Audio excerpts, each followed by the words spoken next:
Hey again everyone, Doggin Days here, and today is the next installment in our Heroscape Tier List / Unit Power Analysis video series.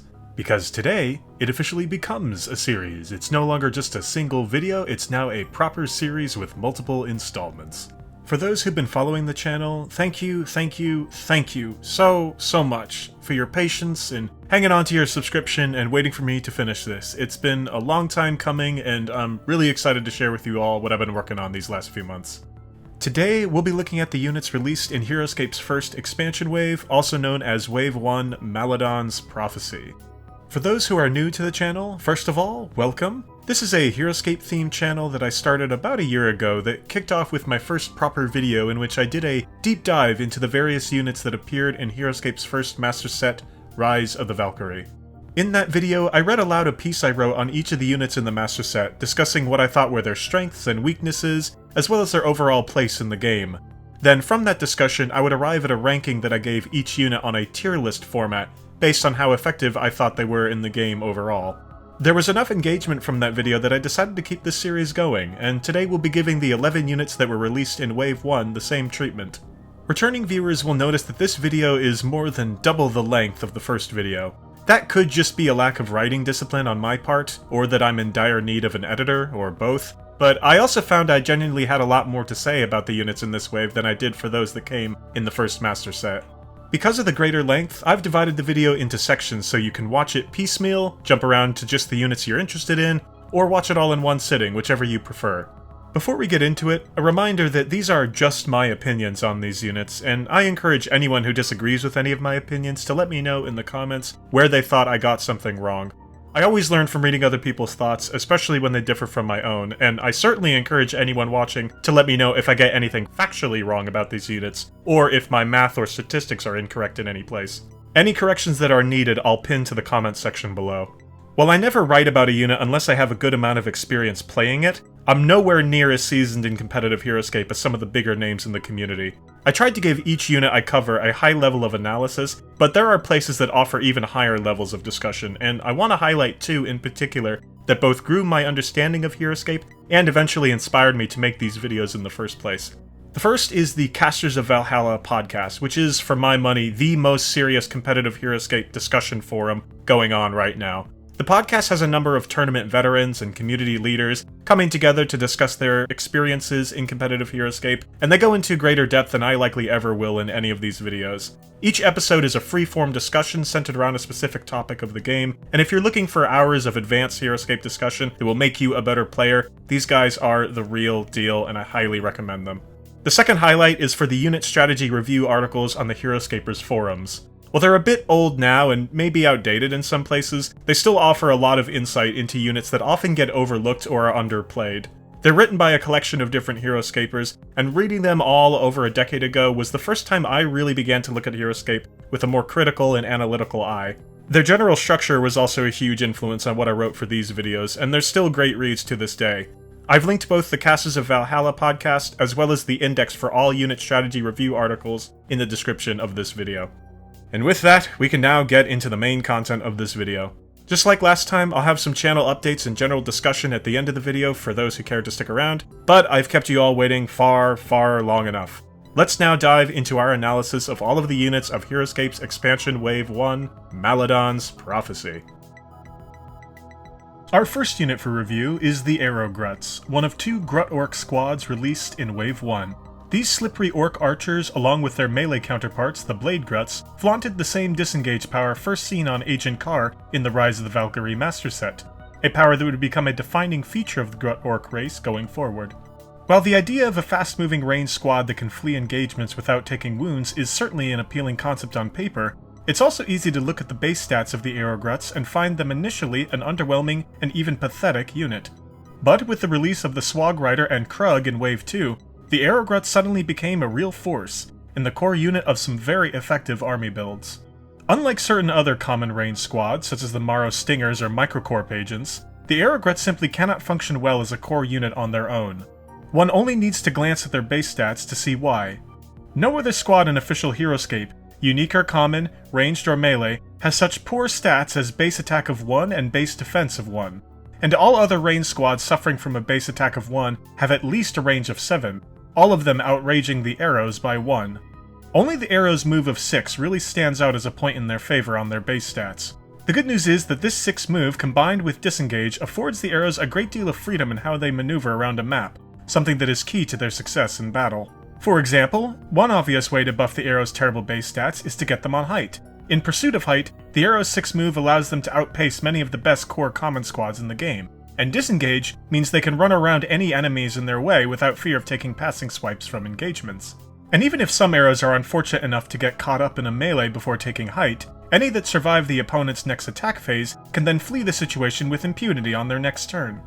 Therefore, players rarely have an excuse for not getting all or most of their arrows on height in the beginning phase of a game.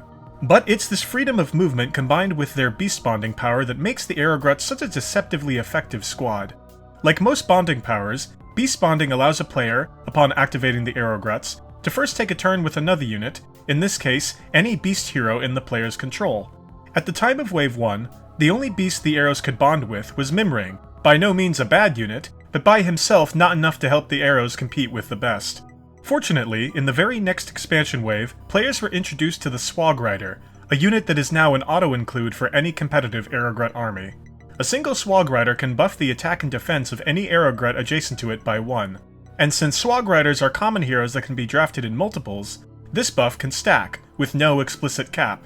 Theoretically, the most Swag Riders that could be adjacent to a single Arrowglut at any one time is 6, which means a single Arrowglut could conceivably have both his attack and defense raised to 7, 8 if that formation was buffing an Arrowglut on height.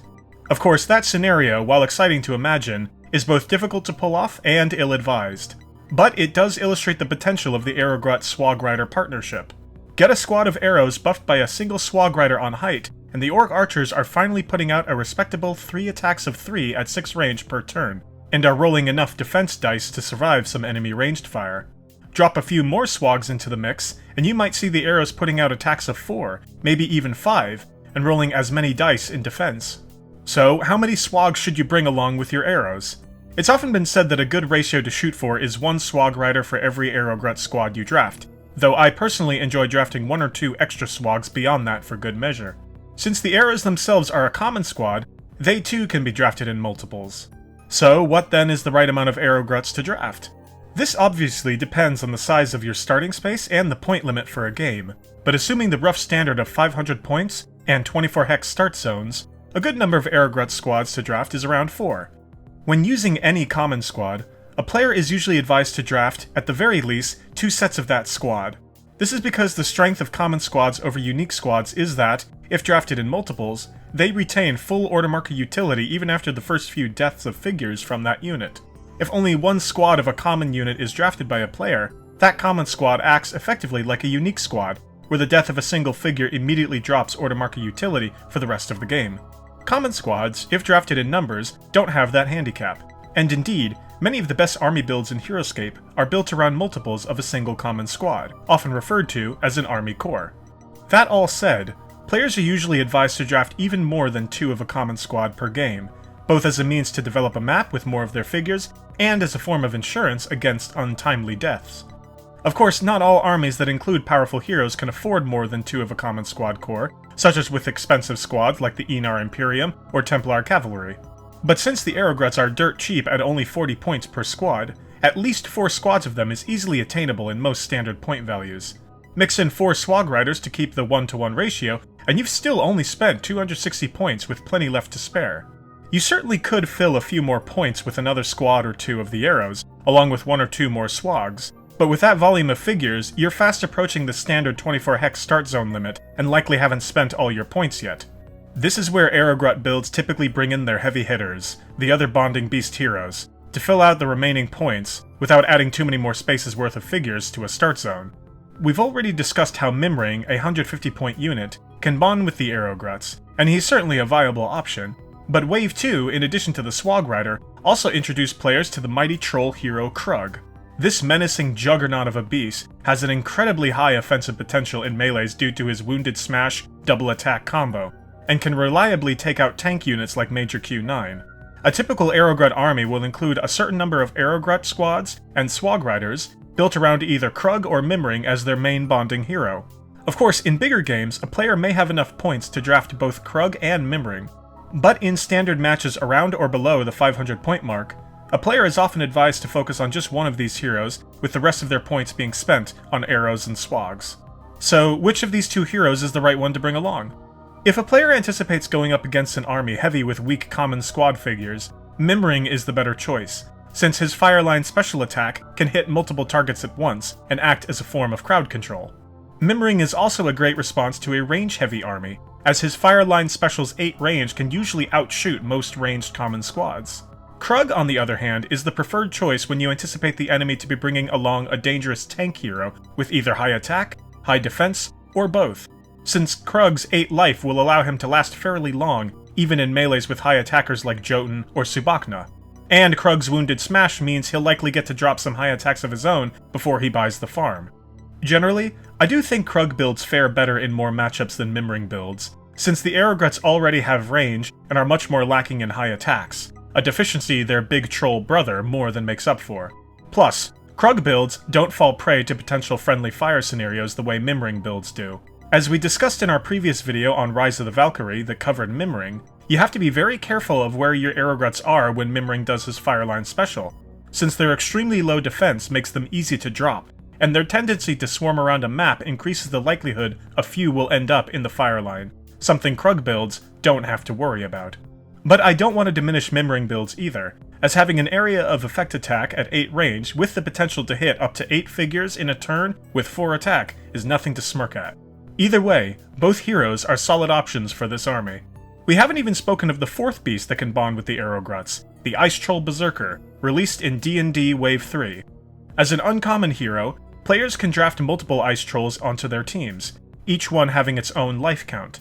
And unlike common units, it's not essential that a player draft more than one Ice Troll, since each Ice Troll is controlled by its own card. A single one of this hero can provide a nice source of high attack backup for the Gruts, with base attack of 5. And I do think it's possible to build an effective Aerograt/Swag Rider army around multiple Ice Trolls in place of a Krug or Mimring. The point is, even though Ice Trolls aren't as essential to an Aerograt build as Krug or Mimring might be, having them as yet another viable bonding option highlights just how many variations of this build there are to field competitively.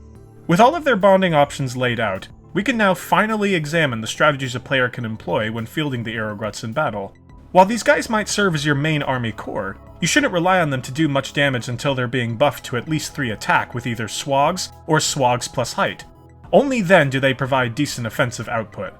But with their fast move and beast bonding, it doesn't take long for the arrows to set up such positions.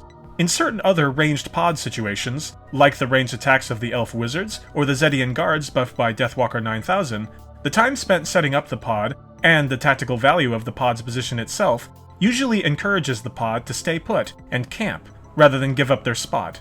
But since the Aerogruts are so mobile and can bond with their buffing unit in the same order marker activation, they can effectively turn into a mobile ranged pod that doesn't need to stay put all the time. In fact, staying put with the Aerogruts, no matter how strategic a position they've developed, isn't realizing the full potential of this squad. You want to keep your distance with the enemy as much as possible, as most melee attackers will bring down the arrows with ease. But with their move and disengage, you can almost always escape your pursuers if you survive their attack phases.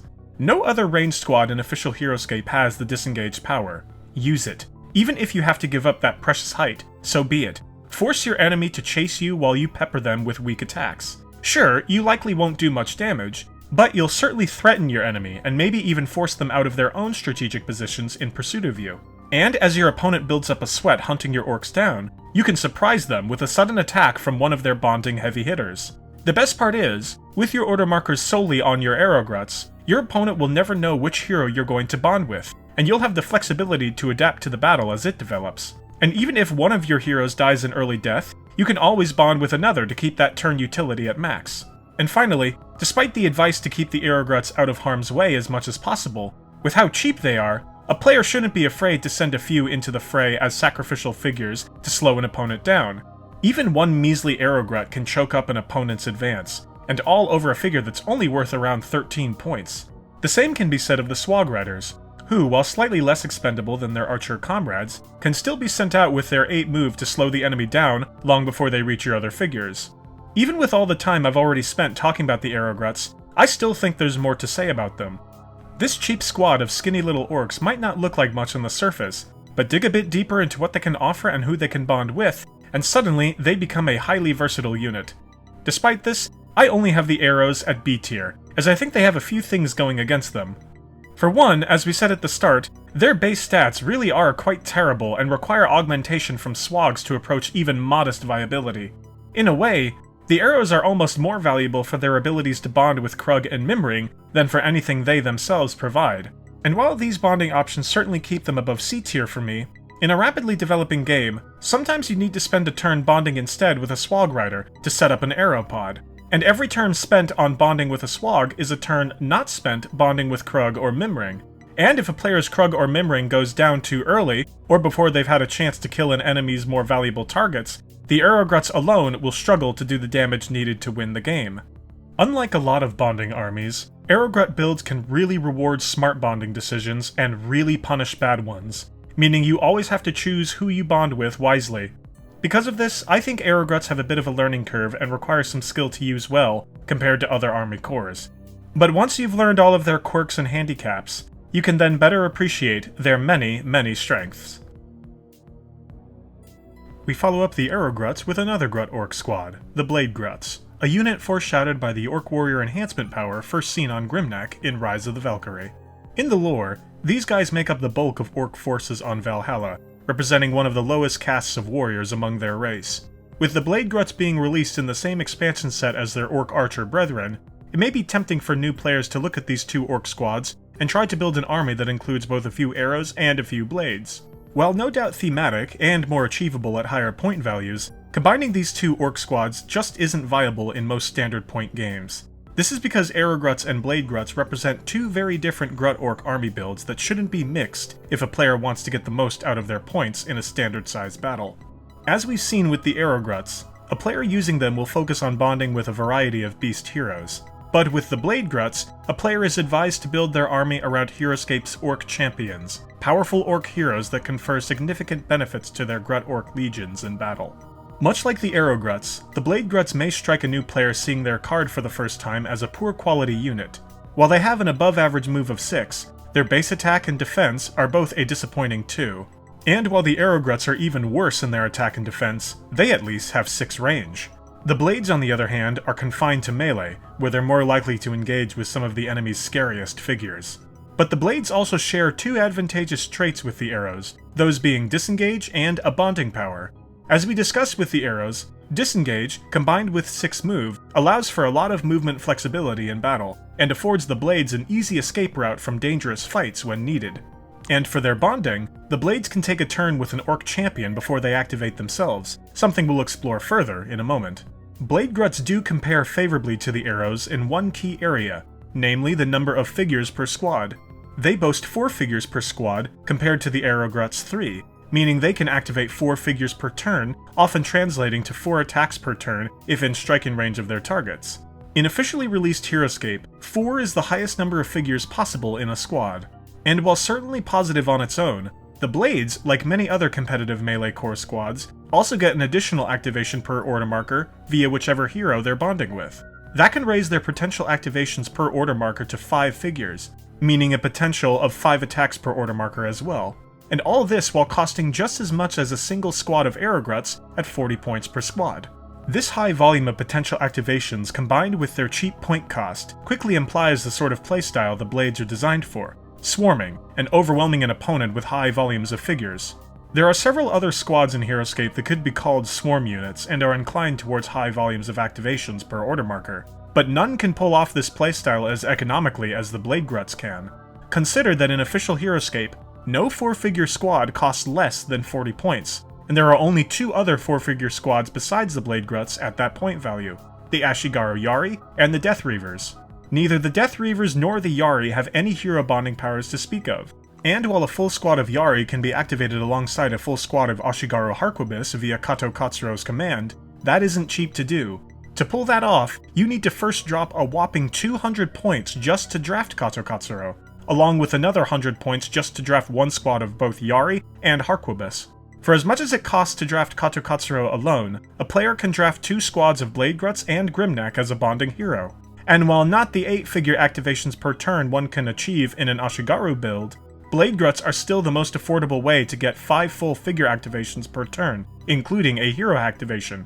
Indeed, every other 4-figure hero bonding squad is at least 50 points or more. This affordability means it's very easy to draft at least 4 squads of the Blades to create your army core, and still have well over 200 points left to spend within standard point limits. While you could draft a 5th squad of Blades, 5 squads of these boys would add up to 20 hexes of figures alone, leaving only 4 spaces in a standard 24 hex start zone. Much like the Aerogruts, this is when a player starts considering which bonding heroes to draft to soak up some points without filling up too many spaces.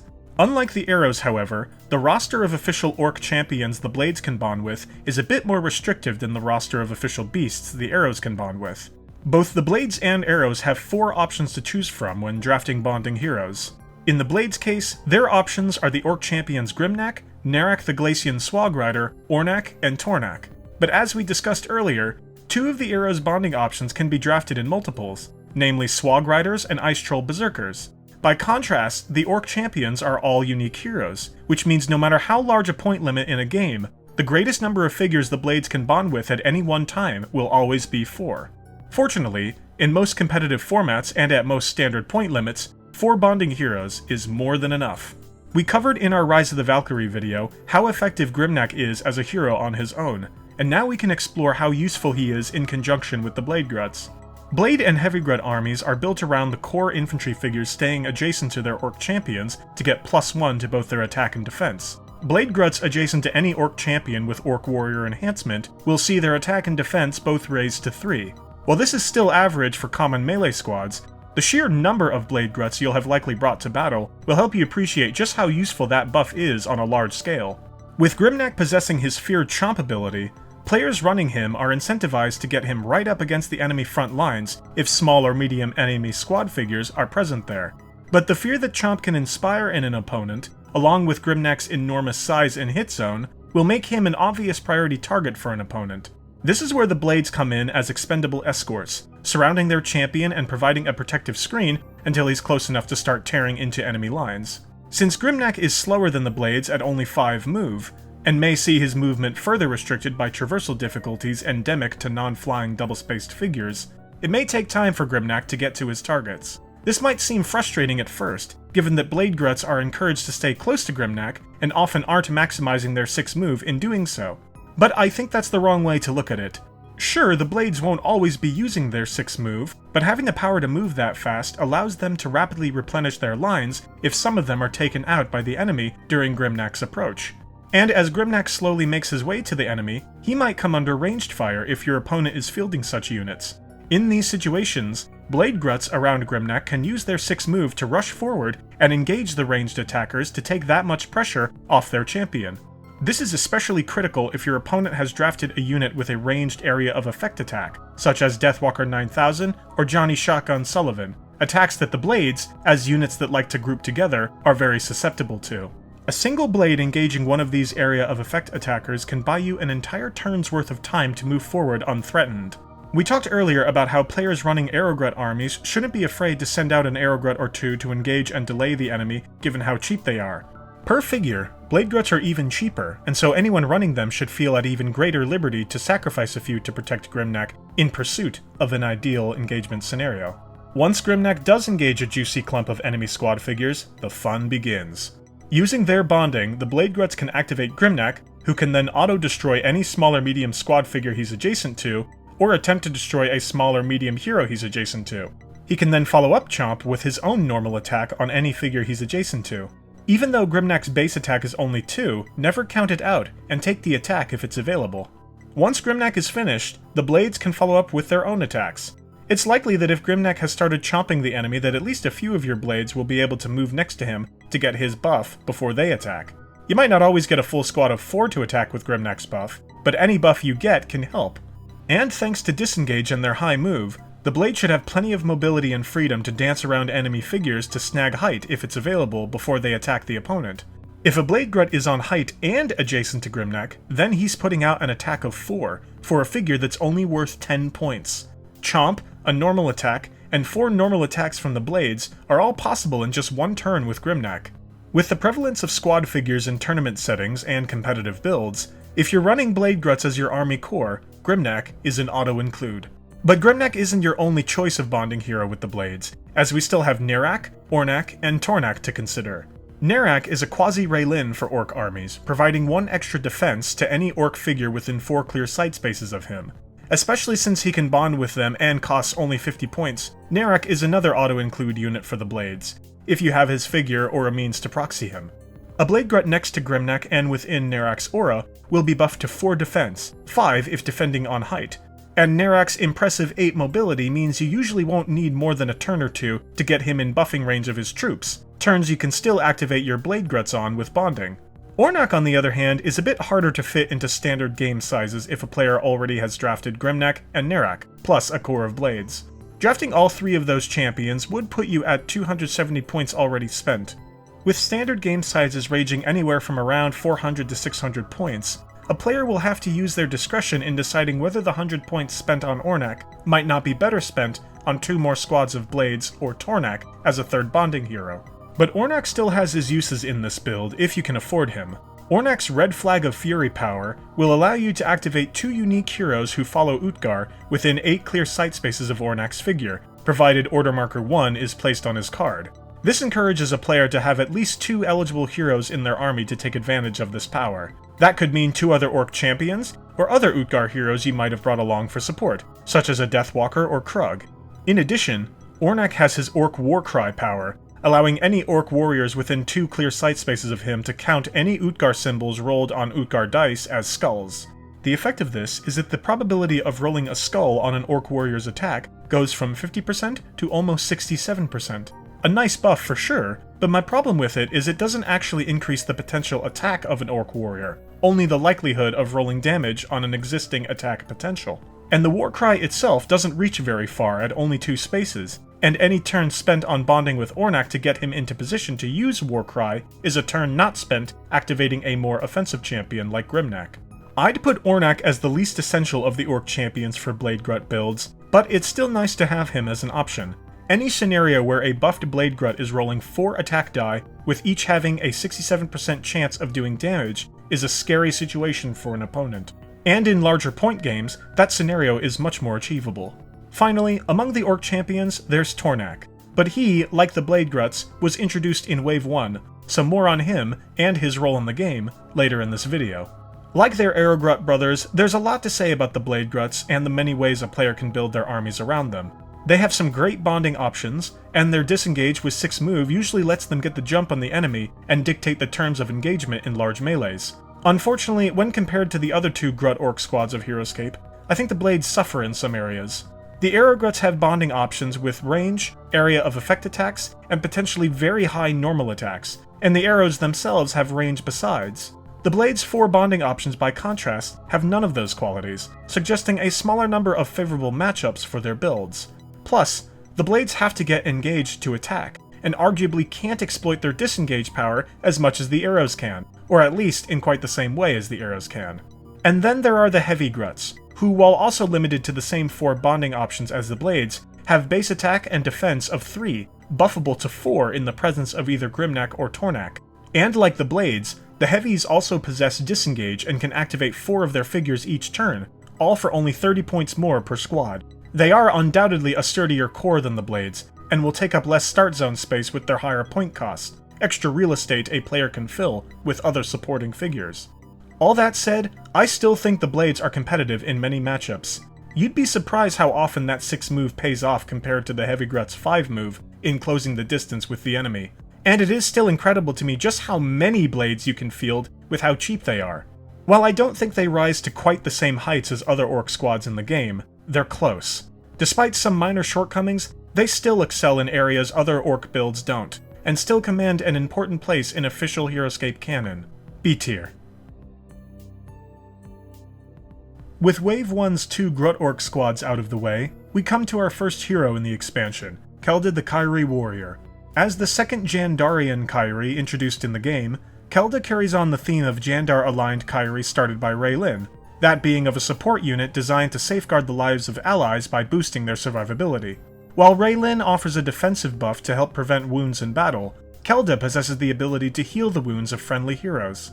This makes Kelda the first healing figure released in official Heroscape, and in all but a few areas, she remains the queen of her craft. Kelda is very much in that class of Heroscape figure designed around a single gameplay gimmick.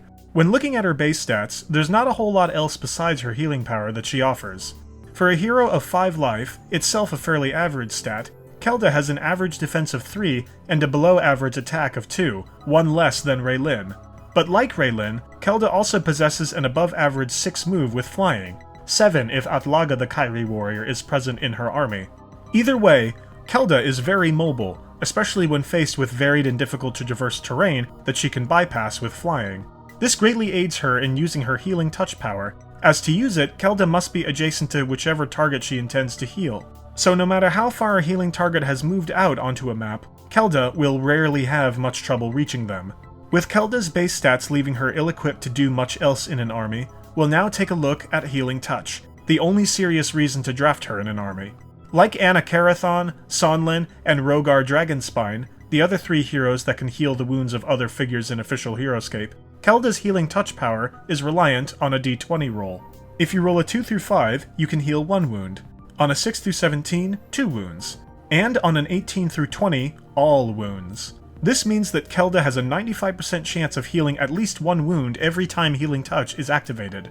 In terms of healing a single wound, Kelda has better probabilities than both Sonlin and Rogar's healing powers, which have a 30% and 75% chance of healing 1 wound respectively. But of course, Kelda has the potential to heal even more wounds than that. There's a 75% chance she'll heal at least 2 wounds, and a 15% chance she'll heal all wounds entirely. For comparison, Anna Carathon's healing power can also heal 2 wounds, but that only has a 40% chance of happening. A probabilistic likelihood of healing 2 wounds on each roll already elevates Kelda above all other healing units in Heroscape. But in the very best case scenario, you could have Charos, the unit with the highest base life in official Heroscape, down to 1 life, who could theoretically be healed by Kelda all the way back up to 9 life. That's a removal of a staggering 8 wounds in a single turn, accounting for a massive reversal of progress your enemy would have made on you to get those 8 wounds on Charos in the first place. But Kelda's incredible healing potential is haunted by another, more sinister probability: the chance of rolling a 1 on the d20. If a player is unfortunate enough to do this, the figure being targeted, rather than heal wounds, will instead receive 2 new wounds, a sort of botched healing job Kelda is always at risk of doing. What's so frightening about this possibility is that Kelda is often sent to heal injured heroes already on their last legs from prolonged fighting, and so 2 additional wounds is many times enough to finish them off for good. This is admittedly the least likely consequence of Healing Touch at only a 5% chance of happening, and if a player was in control of the Glyph of Lodin, it would go down to 0. But neither Anna, Sonlin, nor Rogar will ever mess up a healing job. They might fail to heal, but they'll never actually harm you. In the very unlikely scenario where Kelda does injure one of your heroes, the turn spent on her will have felt utterly wasted. That leads into the next downside of drafting Kelda, that being the fact that she has no bonding options to activate her. Like Raylin, a player needs to use a full order marker on Kelda to attempt Healing Touch. While she can come in clutch in a dire moment and save the life of a dying hero, you'll have to sacrifice using that precious order marker on another more offensive unit you might have drafted alongside her. It's true that Kelda can still attack after she attempts Healing Touch, but it's rare that she's in striking distance of a target on her attack phase. Given how important she is to the survivability of friendly heroes, players are usually incentivized to keep her out of the fray, especially given how average her own survivability is. And even if she is adjacent to an enemy figure after Healing Touch, her paltry 2 attack is unlikely to cause any wounds. This is where Sonlin and Rogar as healers both excel over Kelda. Both figures have not only increased survivability, but also strong base attacks of 4. Both even have options for ranged attacks, with Rogar having a weaker version of Mimring's Fireline special, and Sonlin having a base range of 6 for his normal attack. This means that these 2 other healers have a good chance of dealing damage during their attack phase, don't have to be on the front lines to attack, and have a decent chance of surviving if they are caught up in a fight. A turn spent on either Sonlin or Rogar is much more likely to at least make some damage progress on the enemy, whereas Kelda's main contribution to an army is reversing the progress the enemy has made on you.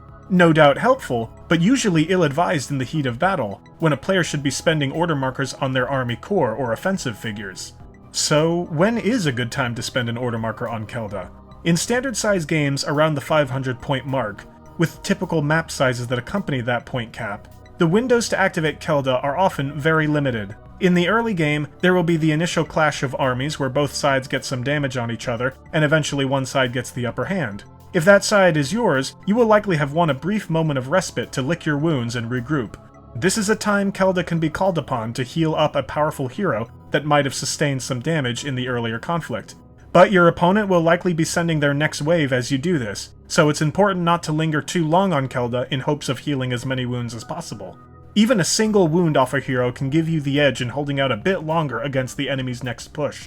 Another scenario Kelda can be useful in is when your side is clearly losing. Your core has been thinned out and your heroes are minutes away from buying the farm. If you're lucky, they'll survive just long enough for Kelda to swoop in and attempt a last-ditch healing touch. As we've said, even a single wound could save your hero's life, but the chance that she could heal all wounds might save your entire game. And this leads into another way Kelda can be useful, as a high-value figure to draw your enemy's attention.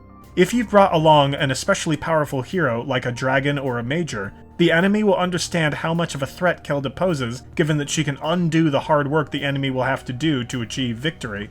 While it may be tempting to go out of one's way to protect Kelda if the enemy starts focusing on her, I think players should see this as an opportunity. Every attack spent on Kelda is an attack not spent on a more powerful offensive hero or core unit, and so a player can take advantage of the enemy's preoccupation with Kelda to get in some nice attacks of their own. Placing an X order marker on Kelda is a great way to get the enemy worried that you'll attempt to heal, and can help fool them into attacking her when you have no intention of activating her that round. All this is to say that I don't think one's strategy should hinge on Kelda alone. At only 80 points, she should be seen as an occasional support unit, helping out every now and then to prolong the lives of heroes whom the player should really be building their army around. This is all before considering how Kelda's niche in the game is affected in different formats. In battles with 3 or more players, there are often more windows of safety for a player to attempt Healing Touch, like in situations where the other enemy armies are focused on each other and your side has a chance to catch its breath. This is also true for larger scale games, where battles are often carried out in many different waves, with more recovery time in between than in tighter matches. Another upside to Kelda is that she can heal any wounded hero, regardless of which player is controlling that hero. This means in a team game where you'll have an allied army controlled by another player on your side, Kelda can be dispatched to heal their injured heroes as well as your own. It's also been pointed out that, per the wording on the card, there's actually nothing stopping you from attempting to heal an enemy's figure. While this seems illogical, and frankly usually is, it is possible that Kelda rolls a 1 and delivers 2 wounds on the enemy hero, bypassing that hero's defense, which her own poor base attack is unlikely to get through. This is pretty ill-advised since you're actually much more likely to simply heal the enemy figure, but it's one of the many fun, quirky stunts a player can pull off in Heroscape. In summary, though Kelda can rescue important heroes from dying and keep an army going long after it should have collapsed, the cost of attempting these maneuvers is very high. In fierce brawls where order marker economy is a matter of life and death, justifying an entire turn on a figure that's unlikely to get any damage on the opponent is quite an ask. Generally, I think Kelda's value to an army is in direct proportion to the strength and value of the other heroes brought along with it. If you've only drafted 1 or 2 moderately powerful heroes, I say leave her behind. But if you've got some immensely powerful heavy hitters, like Charos or Nilfheim, she can certainly carry her weight if a player is smart with order marker placement. And some heroes benefit even more than others from Healing Touch, such as the Fen Hydra, for which each life represents one of its Hydra heads. Therefore, healing wounds on a Hydra actually increases the number of times it can attack, so Kelda is a particularly good companion for those monsters. And yet, I struggle to rank her any higher than C tier. I'm probably biased, since I've personally lost a Nilfheim to one of Kelda's bungled heal attempts. But I also think it's very rare in standard games to get the downtime needed to safely attempt to heal in the first place. And I'd argue it's even rarer to have the order marker and turn timing align enough around activating Kelda to pull that all off. But Kelda is without a doubt the most powerful healing unit in the game, and incredibly cheaper than the other 3 healing heroes, Anna-Karathon, Sonlin, and Rogar. Sometimes, she really can salvage an otherwise unwinnable situation, and for that, she deserves respect. For now though, I have her in C tier. Sorry Kelda, I'm just not over that Nilfheim death yet. Moving on, we come to Marcus Decimus Gallus, the great Roman commander summoned from Earth by General Enar and one of 2 units in Wave 1 capable of buffing all figures in a specific class. Wave 1 introduced players to Heroscape's leadership powers, abilities given to certain unique heroes that allow them, once drafted, to buff the movement stats of all units of a certain class or species also present in that army. I like to think of figures with leadership powers as paragons of what it means to be a member of the class or species they can buff. And Marcus is a fitting icon of the soldier class in Heroscape, a commander of one of the mightiest militaries of human history who inspires his fellow soldiers on Valhalla just as he inspired the vast legions of the Roman Empire on Earth. In official Heroscape, there are 4 unique heroes with leadership powers. Of those 4, Marcus arguably has the least impressive base stats. His move of 5, range of 1, and attack and defense of 3 are all completely average for a unique hero. However, he boasts a slightly above average life of 6. As generic as his other stats are, this 1 extra point above the average 5 life for unique heroes has always helped elevate him in my eyes over other comparable units. It gives Marcus some insurance in the event he whiffs defense on a high attack, and ensures he's got some endurance in melees with multiple attackers. He can also briefly act as a Vanoc sponge if the glyph of Vanoc is present on a map and the opponent is controlling it, though it's unwise to put too many wounds on him since you'll want him alive for his buffs for the majority of the game. For it's these buffs to soldiers that are the main reasons to draft Marcus in an army. As mentioned, Marcus possesses the Soldier Leadership ability, which allows him to buff the move stat of any soldier class in an army by 1 as long as he's alive. This greatly helps the mobility of some core soldier squads such as the Roman Legionnaires and Sacred Band, who are both somewhat slow at base move of 4. But there are other soldier squads with an average of 5 base move like the 10th Regiment of Foot and Warforged Soldiers, who will find their move buffed to an impressive 6 with Marcus on their side. Marcus can also buff the movement of soldier heroes like Sergeant Drake Alexander and even Captain America from the Marvel Master set. In the case of the 2nd edition of Sergeant Drake, that came in the Swarm of the Morrow Master set, Marcus can raise his move to a whopping 7, this on a unit with 6 base attack. And if present alongside Atlaga the Kyrie warrior in an army built around a core of Enar Imperium, the 2 heroes' different leadership buffs will stack, allowing the Imperium to achieve 7 move with stealth flying. There are so many strong soldier units in Heroscape, both heroes and core squads, that the power to buff their movement alone might justify the 100 points spent on Marcus in an army, but his benefits to this class go even further with his soldier attack enhancement power. With this ability, all friendly soldiers adjacent to Marcus get their attack values buffed by 1. While any attack buff is valuable in Heroscape, this particular buff is notable for not having any restrictions on whom it can buff based on the recipient's base range. A useful comparison is Finn the Viking Champion, another unique hero with an adjacency attack buff. While Finn's buff isn't restricted by class the way Marcus's is, Finn's buff is restricted to melee units, that is, units with a range of 1. Marcus, on the other hand, can buff any adjacent soldier's attack by 1 regardless of that unit's base range. This allows Marcus to set up devastating ranged pod situations with ranged soldier squads. While there are 3 ranged soldier squads in official Heroscape, one of them, the 4th Massachusetts line, is a unit that will actually suffer from Marcus's presence, as his disciplined personality will prevent them from achieving their Valiant Army defense bonus. Fortunately, a very similar unit exists, namely the 10th Regiment of Foot, which can play much the same role in an army as the 4th Mass without any personality-based penalties. This in mind, 2 ranged soldier squads are best positioned to take advantage of Marcus's buff, those being the aforementioned 10th Regiment of Foot and the very strong Airborne Elite. As a common squad, the 10th Reg can be drafted in as many multiples as a player has points and start zone space, and so are the obvious choice for an army core if a player has Marcus and wants a range-heavy soldier army. With the Roman commander at the helm, the move of the 10th Reg becomes 6, giving them a threat range of 12 with their base 6 range. But since the 10th Reg get their attack buff by 1, with weight then fire, they're often incentivized to stay put once they've secured a strategic position. This is where Marcus can shine in this army.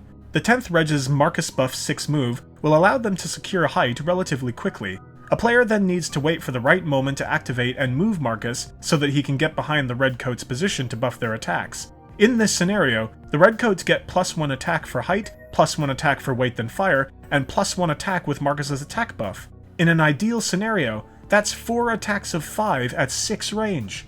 But 6 range, while better than no range, is only average for ranged units in Heroscape, and there are many units that can outrange the 10th Reg and take shots at your ideal Marcus Redcoats pod, forcing you to reposition and risk losing all those important attack buffs. Fortunately, the Airborne Elite, the other ranged soldier squad that pairs well with Marcus, can set up a similar position with superior range. The Airborne are slightly more fragile than the 10th Reg, as even though they share the same base defense, the Airborne lack the Redcoats' melee defense power and can be dropped more quickly in a fight. The Airborne are also slower than the Redcoats, as even with Marcus they can only achieve 5 move. But because of their drop power, the Airborne, if they get a successful drop roll, can choose where they spawn on the map, meaning they can usually obtain ideal positions on their first activation. And with their base attack already at 3, the Airborne can still achieve high attacks even on a turn that they moved, a luxury the 10th Reg don't enjoy. Get your Airborne onto height, their attack becomes 4, but put Marcus behind them, and their attack becomes 5. In the ideal scenario, that's 4 attacks of 5 at 8 range. In official Heroscape, there are only 5 other units that equal or surpass that range, and so your Airborne can likely reach their attackers before they reach the Airborne. Granted, the Airborne can't function as your army core, since they are a unique squad and can only be drafted once in an army. But with Marcus, they can provide devastating ranged firepower for any other army core you choose. This leads nicely into examining the other soldier units that Marcus can lead into battle. Visually, Marcus is a logical companion to the Roman Legionnaires, and the game designers clearly intended this with their similar sculpts and presence in the same expansion wave. But Wave 4 would also introduce players to the Sacred Band, a very similar melee soldier squad to the Legionnaires that also benefits from Marcus's buffs.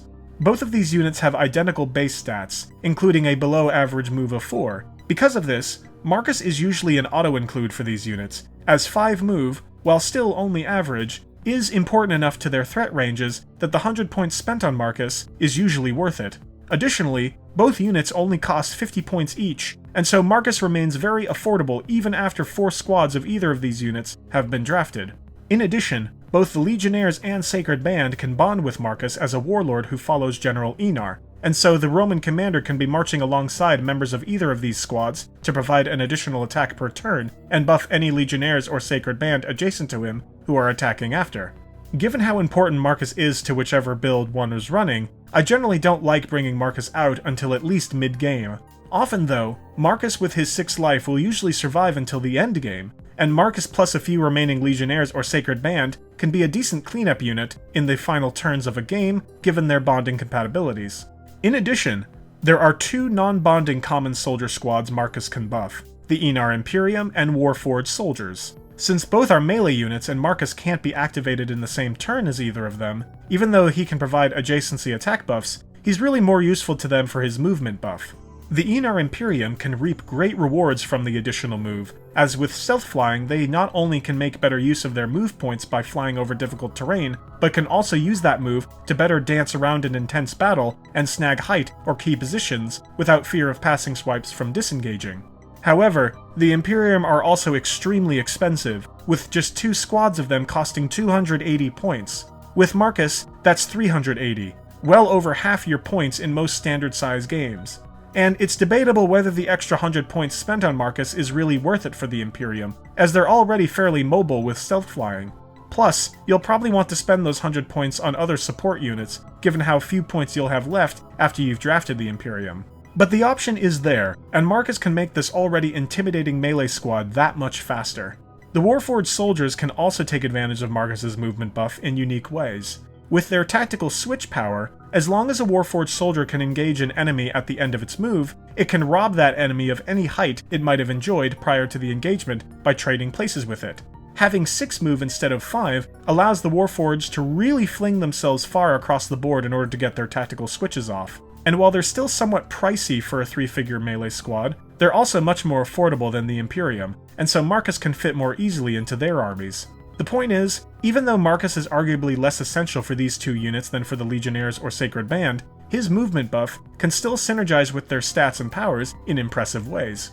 And finally, a word on the two, technically three, soldier heroes Marcus can bond with in official Heroscape, namely Captain America and both versions of Sergeant Drake Alexander. Similar to the other non-bonding soldier squads, Drake and Captain America really benefit more from Marcus's movement buff than his attack buff, as they both already have excellent base attack of 6, and are so offensively inclined that waiting to set up adjacency with Marcus would really only slow them down.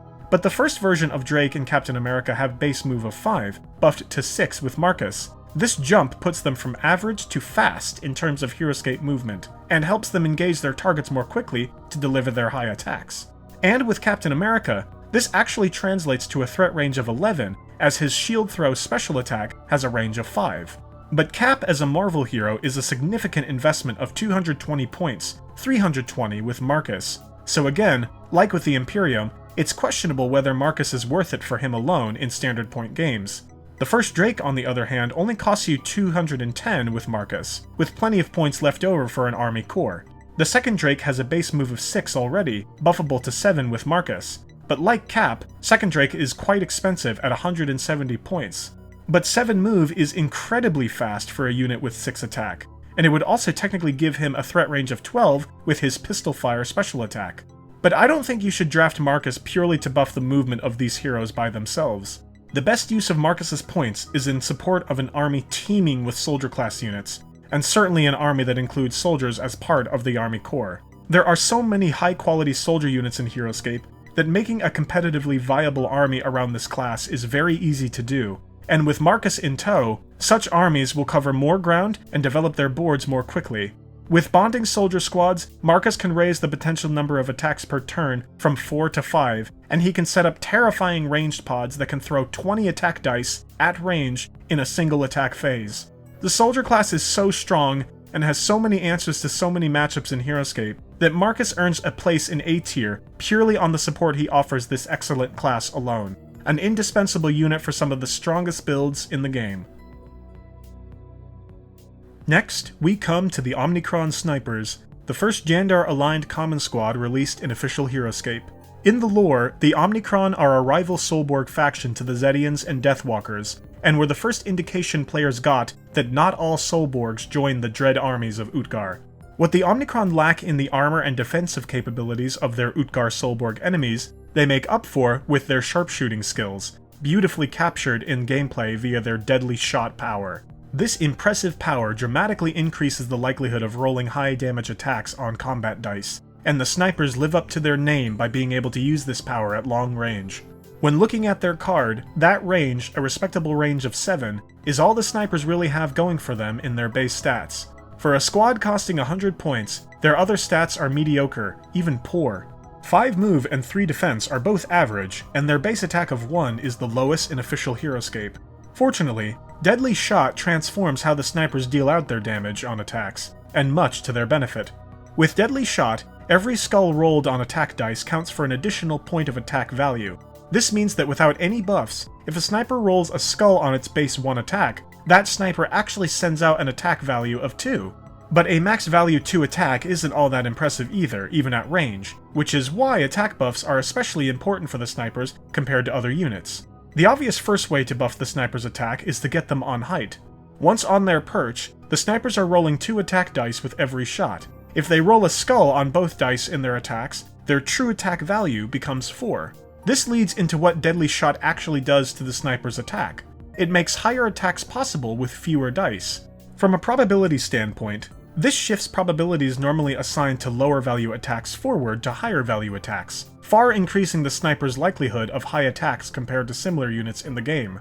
To illustrate this, let's compare the sniper's base attack, their base attack with buffs, and what Deadly Shot does to both compared to traditional attacks. For a conventionally attacking unit with a base attack of 1, like an Arrow Grut, there's a 50% chance of rolling an attack of 1. For the snipers, there is a 0% chance of rolling an attack of 1, since Deadly Shot removes any possibility for the snipers to do an odd number value of attack. They can only produce even number values of 0, 2, 4, 6, etc. And for a sniper, there's a 50% chance of rolling a skull with their base 1 attack, translating to a 50% chance of producing an attack of 2. Now let's imagine both units have an attack buff. An Arrow Glut who's next to a Swag Rider is now buffed to 2 attack. His attack value ceiling is still only 2, and he only has a 25% chance of achieving that, a value unbuffed snipers can reach with 50% chance. But if the snipers are, say, on height and rolling 2 attack dice themselves, their attack ceiling becomes 4, an attack value they have a 25% chance of hitting. This gives us another way to examine the attack value probabilities by comparing the sniper's attack value ceilings to units with the same attack ceilings that don't have deadly shot. As shown earlier, the snipers can reach a ceiling of 4 with only 2 dice. Any other unit that doesn't have deadly shot or its cousin power, deadly strike, needs to be rolling 4 dice of its own to reach that ceiling. And while the snipers are blessed with a 25% chance of dishing out 4 attack, a unit rolling 4 attack dice has only a 6% chance of hitting that ceiling. Now consider an attack ceiling of 6. For ordinary units, a whopping 6 dice are required. For perspective, base 6 attack and above is only available to a few unique and uncommon heroes, and is unheard of for squads. But for the snipers, they just need to buff their base attack to 3, and they can reach a ceiling of 6 themselves. And indeed, they can reach it with greater likelihood than most of those mighty heroes. A hero rolling 6 dice has a vanishingly low 1.5% chance of rolling an attack of 6. But the snipers?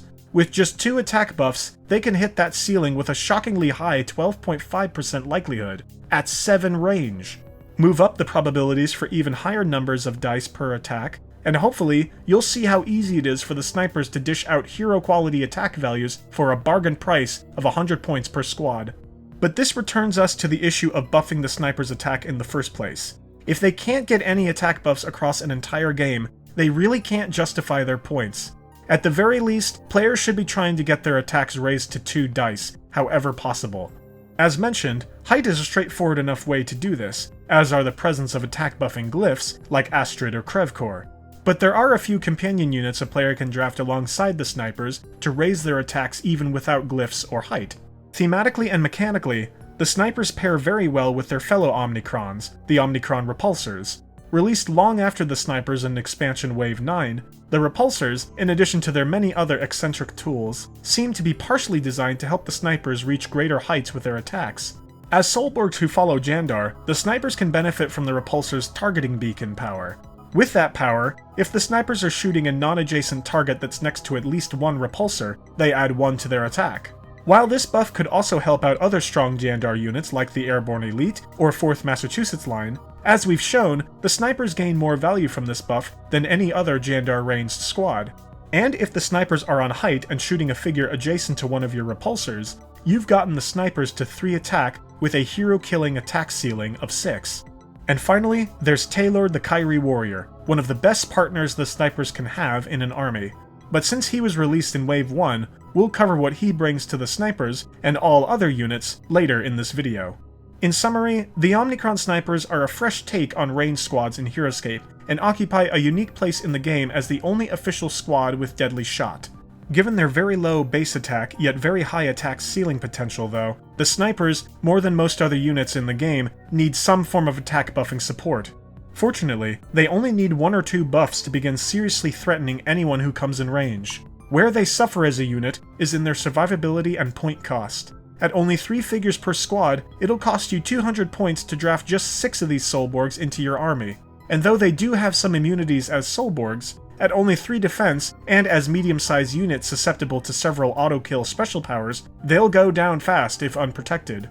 Because of these downsides, I originally had the snipers at C tier when ranking the units in Wave 1. But Deadly Shot's effect on attack value probabilities is impressive, especially considering it's on a ranged common squad in this case. With how easily they can reach very high attack ceilings, I've bumped the snipers up to B tier. Maybe they're on the lower end of B tier, but they're definitely punching, or rather shooting, in that league. The fact is, when they're set up and properly buffed, the Omnicron Snipers are one of the mightiest ranged squads in the game. We move on to the Roman Archers, the 3rd ranged squad released in Wave 1. These bowmen, alongside their melee counterparts, the Roman Legionnaires, were soldiers of the Imperial Roman Army's 9th Legion on Earth before being summoned to Valhalla by the Valkyrie general Enar. There was a real 9th Legion in human history, a unit that mysteriously disappeared from Roman records sometime around 120 AD, thank you Wikipedia and Google. And while there are several theories about what happened to the 9th Legion, it seems Heroscape is proposing its own theory, that these elite Roman soldiers were transported off of Earth and into the world of Valhalla to fight under Enar's banner in the Battle of All Time. Enar likely chose these archers to join his forces, knowing how renowned the forces of the 9th Legion were back on Earth, and hoping that they would use their expertise with the bow against all enemies of Enar's cause. Unfortunately, a unit's purported prowess in the lore doesn't guarantee effectiveness in the game. There's no sense in hiding it. The Roman archers as a unit have a lot going against them in the actual game of Heroscape, and their most obvious downsides are their base stats. Their only noteworthy stat is their range of 6, which is actually only average for ranged units. Every other stat of theirs is below average. Move of 4 is slow, attack of 2 is weak, and a defense of 1 is practically no defense at all. So why would anyone want to draft the Roman archers given these poor stats? The answer lies in their arrow volley special attack, and their cheap point cost of 55 points per squad. With arrow volley, 3 Roman archers that are both adjacent and on the same level can combine their 3 attacks of 2 into 1 attack of 6, as long as all 3 have a clear line of sight on their target. This is actually quite an impressive boast for the Roman archers within the unit canon of official Heroscape. As mentioned earlier when covering the Omnicron Snipers, there are only a few hero units in official Heroscape capable of base attack of 6, with the cheapest of those being 100 points. And as also mentioned in the previous section on the snipers, no squad in the game is capable of this attack without buffs. Furthermore, there's only one figure in official Heroscape who can dish out base attack of 6 at any range at all: Thanos. Yes, Thanos. A Marvel hero that costs a walloping 360 points to draft. That means that the Roman archers can provide a player with a Thanos-level ranged attack at a discount of over 300 points. But let's not get too enthusiastic about the archers just yet, as we need to further examine the many caveats attached to arrow volley. For one, it's a special attack, meaning it cannot be modified in any way by any buff. It is forever fixed at 6 attack. Thanos, on the other hand, and any unit with base 6 attack, can have their attacks modified via height, glyphs, etc. Additionally, any hero with base 6 attack is a single unit and can dish out their high attack as long as they can see the opponent and are in range. In other words, a 6 attack hero is the only figure you need to worry about positioning when setting up an attack. This isn't true for the Roman archers, as arrow volley special attack has 3 surprisingly limiting conditions. The 3 Roman archers a player is activating for arrow volley must be adjacent to each other, must be on the same level, and must all have line of sight on their target. For a player looking at the Roman archer's card for the first time, these 3 conditions might not seem that big an ask, but in practice on many competitive maps, it can often be difficult to get 3 archers to meet the arrow volley criteria. While adjacency isn't too difficult to maintain for a squad, adding the requirement that the figures must be on the same level to use arrow volley limits where the Roman archers can develop if a player wants to use that special attack. With their terrible base defense of 1, the archers are in dire need of height just to give them any hope of surviving even the weakest of attacks. With their slow move of 4, it will take precious turn time for any archer, let alone an entire squad of 3, to get up on height. And unlike their Legionnaire comrades, the archers can't have their move buffed by any support unit in the game, and so are locked at only 4 base move to advance with. The other limiting factor the archers face is that they all must have line of sight on their target.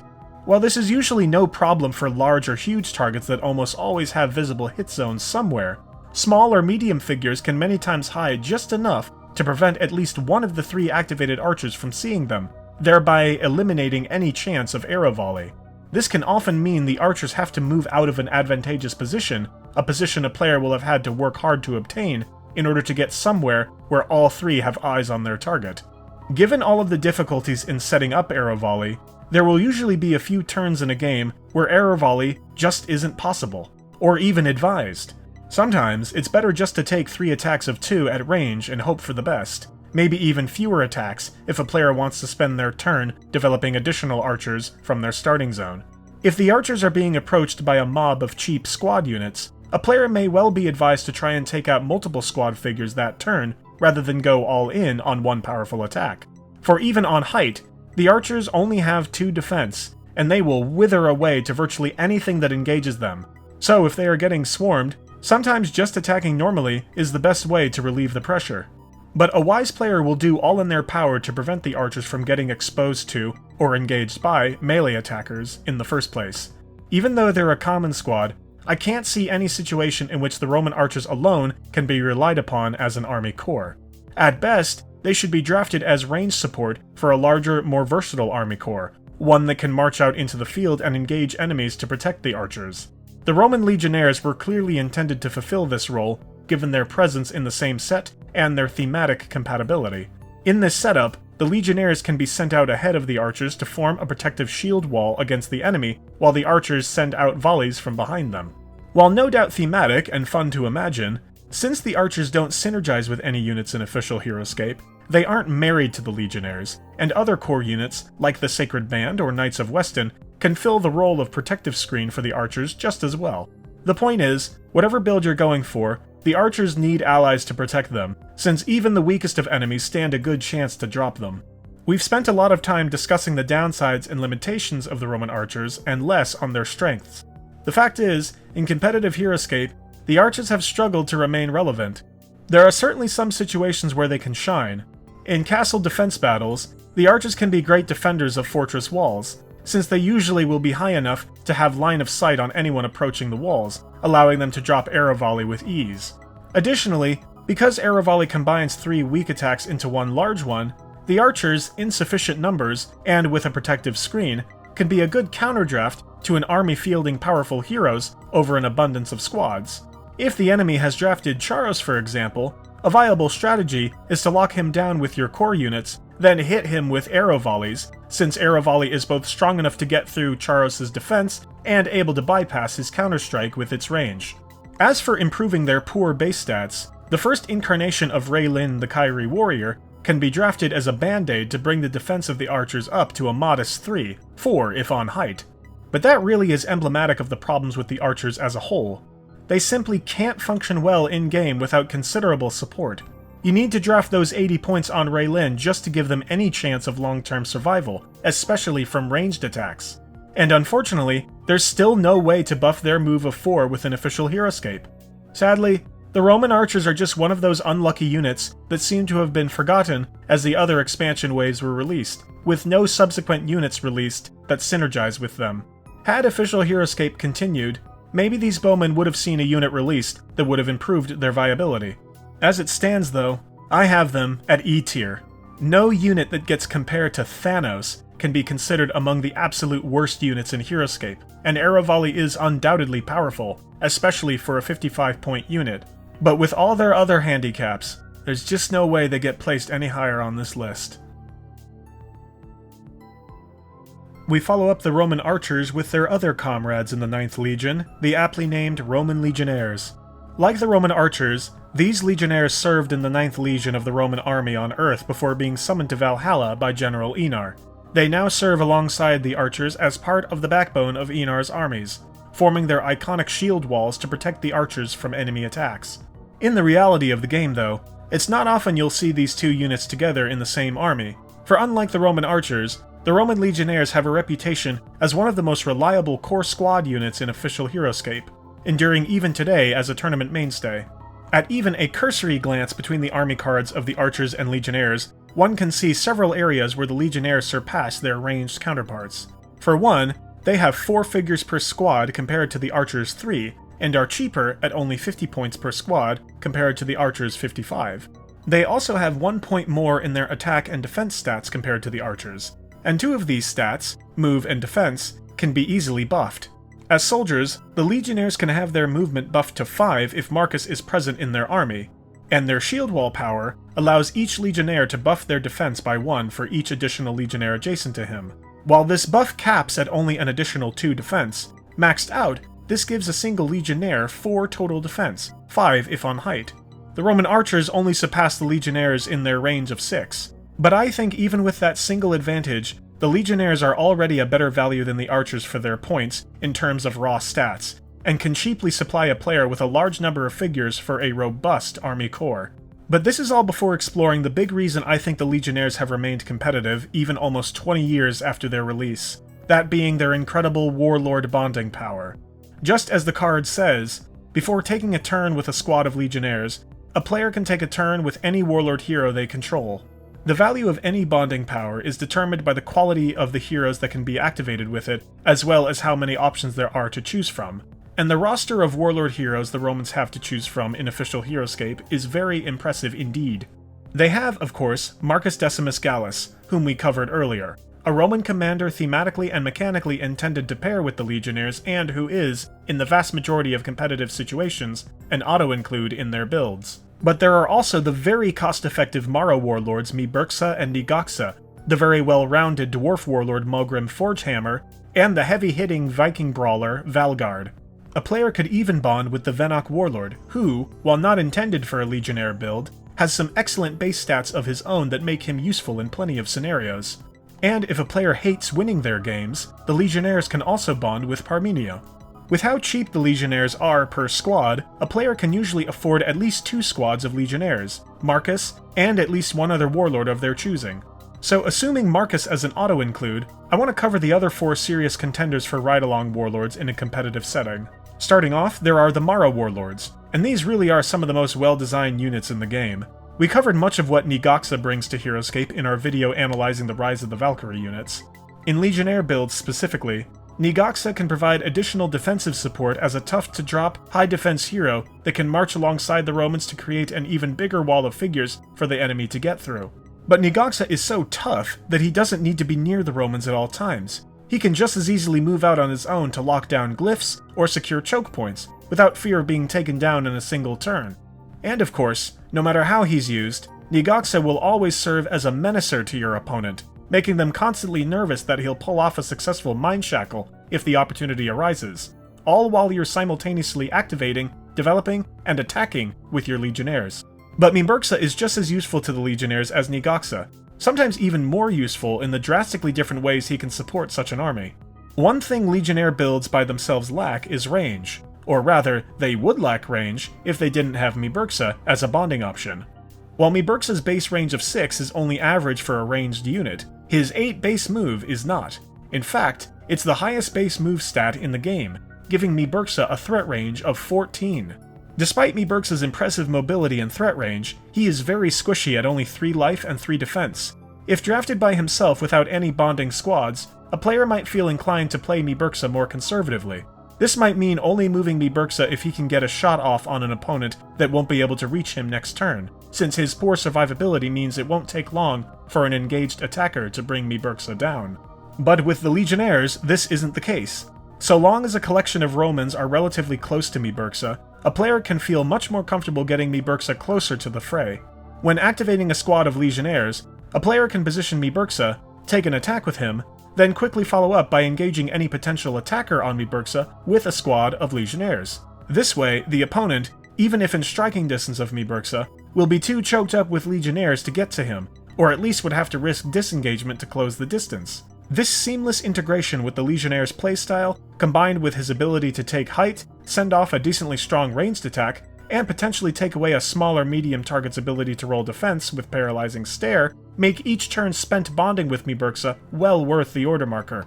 I've even read and heard some discussion arguing he's as much an auto-include in a Legionnaires build as Marcus, given that he only costs 50 points, the same cost as a single squad of Legionnaires. Next, there's Mogrim Forgehammer, the only D&D unit the Legionnaires can bond with. Mogrim brings great base stats and a fun toolbox of powers for an excellent price to any army he's in. But for armies he can bond with, like Axegrinder armies, and yes, Legionnaires armies, a player can get a ton of utility out of a single turn with Mogrim and his bonding squad. In terms of his offense, Mogrim has an offensive power and a respectively high base attack of 4, which can be fired off in a single turn. His offensive power, Commander's Strike, allows him to inflict a wound on any target within 5 clear sight spaces on a d20 roll of 15 or higher, making him technically the second hero the Legionnaires can bond with that has some form of range. Mogrim also grants a buff to initiative rolls via his Combat Leader power, and despite his low base defense of 2, his Tough power, plus his base life of 6, means taking him out is no easy task. All in all, while maybe not as interesting a bonding option as the others, his stats and powers make Mogrim solid in any build, let alone one with a squad he can bond with. Finally, there's Valgard. Much like Mogrim, Valgard's utility to a Legionnaire army is great stats at a great price. His unusually high 7 life and 4 defense give Valgard a lot of survivability, and his first assault power gives him an attack potential of 5, 6 if on height. This actually means Valgard has the highest attack potential out of any of the Legionnaires' bonding options, which can be useful if the Legionnaires find themselves going up against Q9 or a Deathwalker. He's arguably slightly overshadowed by Mogrim for overall point value, but I would never discount his uses in a Legionnaire build. To round things off, there are the other 2 much less essential warlords the Legionnaires can bond with, the Venoc Warlord and Parmenio. While the Venoc Warlord is much more suited to scout builds and usually isn't the best use of 120 points in an army that can't take advantage of his buffs, his impressive base stats mean that activating him alongside the Legionnaires can still yield good results in a fight. Since he's a Wave 1 hero though, we'll cover him in greater depth later in this video. And finally, there's Parmenio, who is by far the worst bonding option for the Legionnaires. But he wasn't built for them anyway. All Heroscape units have their uses in place in the game. Parmenio's place is not in a Legionnaires build, but you can, technically, bond with him. With that broad overview of their bonding options out of the way, we can finally start exploring what the Legionnaires themselves can do in battle. Being a 4-figure squad at only 50 points, the Legionnaires are among the more expendable core squad units in Heroscape, but with their shield wall power, the Legionnaires can boast respectable survivability for their points, as long as they're clumped together in adjacent formations. And unlike the Roman archers, who must not only be adjacent but on the same level to use their special attack, the Romans can maintain shield wall even if they're huddled together on different elevations, provided they're not so high or low from each other that adjacency is broken. This gives the Legionnaires a lot more development flexibility, as they can stay buffed even as they're gradually scaling difficult terrain. I mentioned earlier how the Legionnaires can be used to form a protective screen to guard squishier or more important units, and this is certainly a viable way to use them. It's an especially good strategy when your army also contains ranged units that can fire over the Legionnaires safely behind their cover. This works well with slower ranged heroes like the Deathwalkers or Vidar's Majors, but it can also be used to protect ranged squads that might be accompanying the Legionnaires. Soldier ranged squads are great fits for Legionnaire armies as they can benefit from Marcus's buffs. The Airborne Elite with their excellent 8 range and 3 attack can be fearsome when protected by Romans, but the 10th Regiment of Foot are equally viable, if not more so, since as common units they can be drafted in multiples. My first ever tournament loss was to an army that contained 2 squads of Legionnaires, 2 squads of 10th Reg, and Marcus along with some filler, and it can be a mean army to face down if your opponent has set up the 10th Reg on height, buffed by Marcus, and protected by a line of Legionnaires. But this tendency to bunch the Legionnaires so tightly together alongside even the units they're protecting is also their greatest weakness, as it makes them vulnerable to explosion attacks. If your opponent is fielding units like Deathwalker 9000 or Johnny Shotgun Sullivan, one good roll on either of their special attacks into a cluster of Legionnaires can melt a full squad in a single turn. These are, quite simply, bad matchups for the Legionnaires. But thanks to their many strong bonding options, a player can bring Mogrim or Nigaxa to engage those problem explosive attackers before they have a chance to hit the Legionnaires. So long as a player techs their army with some answer to explosive special attacks, this liability of the Legionnaires can be reduced. If there's one last thing I can say about the Legionnaires, it's to remember that their class is Soldier, not Guard. While they can certainly be used in a protective function, confining them to this role fails to realize all that the Soldier class can do. Soldiers can be ordered to guard important positions, yes, but it's just as important for a commander to use his or her soldiers for attack when the time comes. The Legionnaire's base attack of 3 is the highest attack on offer for squads costing 50 points or less, and at 4 figures per squad, you can easily throw 12 attack dice in a single turn with the Legionnaires, potentially 16 if all 4 activated Legionnaires are attacking on height. While this might not puncture the defense of Major Q9 or a Deathwalker, it's still a solid baseline of attack you can send at your opponent in high volumes per turn, on top of whomever you're bonding with. As their warlords deal with more challenging targets, the Legionnaires can be sent out to mop up the weaker core units in an opponent's army. They're a little tricky to develop while maintaining shield wall, but plan your moves well, and the Legionnaires can generally be relied upon to do most jobs you assign them. Overall, I think the Roman Legionnaires are one of the best core melee squads in official Heroscape, able to perform well in both offense and defense. On top of that, they're a 4-figure bonding squad with one of the best bonding rosters in the game. Because of these strengths, I have the Legionnaires at A tier. While they might be on the lower end of A tier given some of their movement and positioning limitations related to shield wall, they are, for my money, the foundational unit of the soldier class in Heroscape.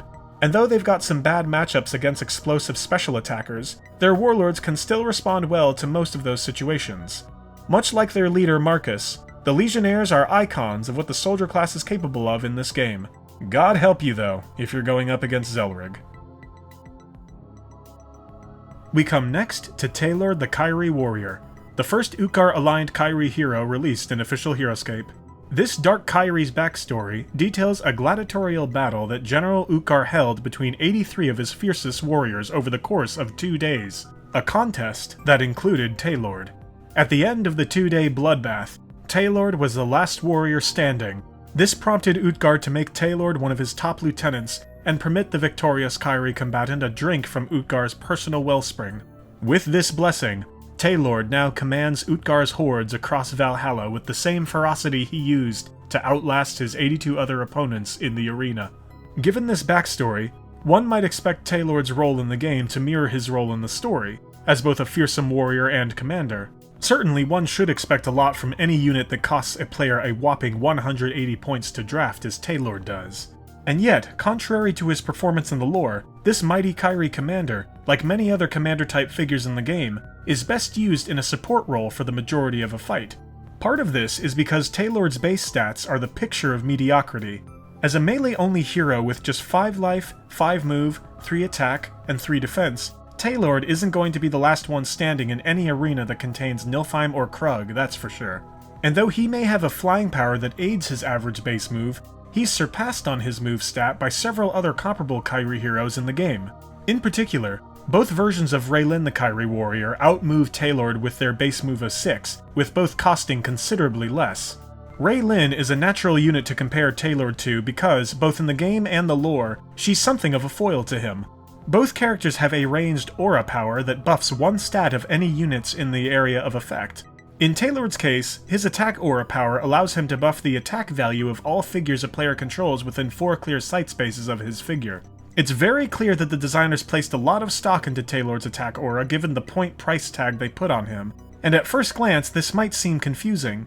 Comparing again to Raylin, Taelord's aura only buffs attack stats by 1, while the first Raylin's aura buffs defense stats by 2. And while the second Raylin from the Swarm of the Mara Master set can only buff defense stats by 1, that variant of her defense aura power extends to anyone within 6 clear sight spaces of her figure, outranging Taelord's aura by 2 spaces. It might seem then that both Raylin's auras are superior to Taelord's, with both units also being cheaper to draft. New Raylin costs 60 less points than Taelord at only 120 points, and old Raylin costs 100 points less than Taelord at only 80 points. So, given these qualities of both Raylin's buffs and Taelord's technically inferior base stats to both, how in the world can a player justify the huge points investment needed to draft Taelord into their army? I think the important thing to remember is that attack buffs are, usually, more valuable than defense buffs.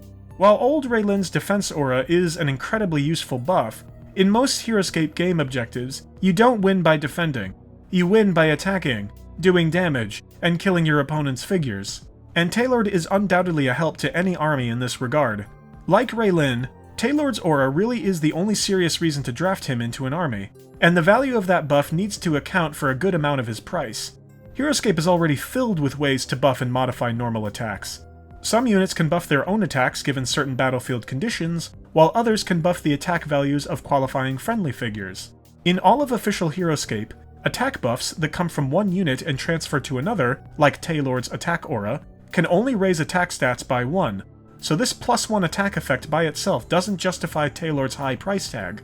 Where Taelord does shine is in the range of his aura and its eligible recipients. Most figure-to-figure attack buffs require adjacency to activate, such as Finn the Viking Champion's attack aura 1 and the Demutive Guard's Devourer attack enhancement.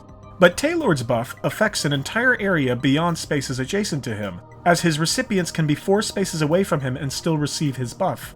In fact, Taelord's aura is the farthest reaching figure-to-figure attack buff in official Heroscape. The only other ranged attack buff in the game is Master Winshu Wu's power, Master's Influence. But even that only extends to 2 spaces away from his figure, which Taelord's aura doubly outranges. And Master Winshu Wu's aura can only buff monk-class units, which in official Heroscape means he can only buff the Shaolin monks. This leads into the other impressive feature of Taelord's aura. It can buff any figure a player controls within its range, period, making it the least restrictive attack buff in the game. Technically, Taelord's attack aura does have one restriction in that it can only buff figures a player controls, and there are units like Finn who can buff the attacks of both a player's units and those of any allied players in a team game setting. But other than that, there are no unit-based restrictions on whom Taelord can buff, a flexibility no other attack buffer can boast.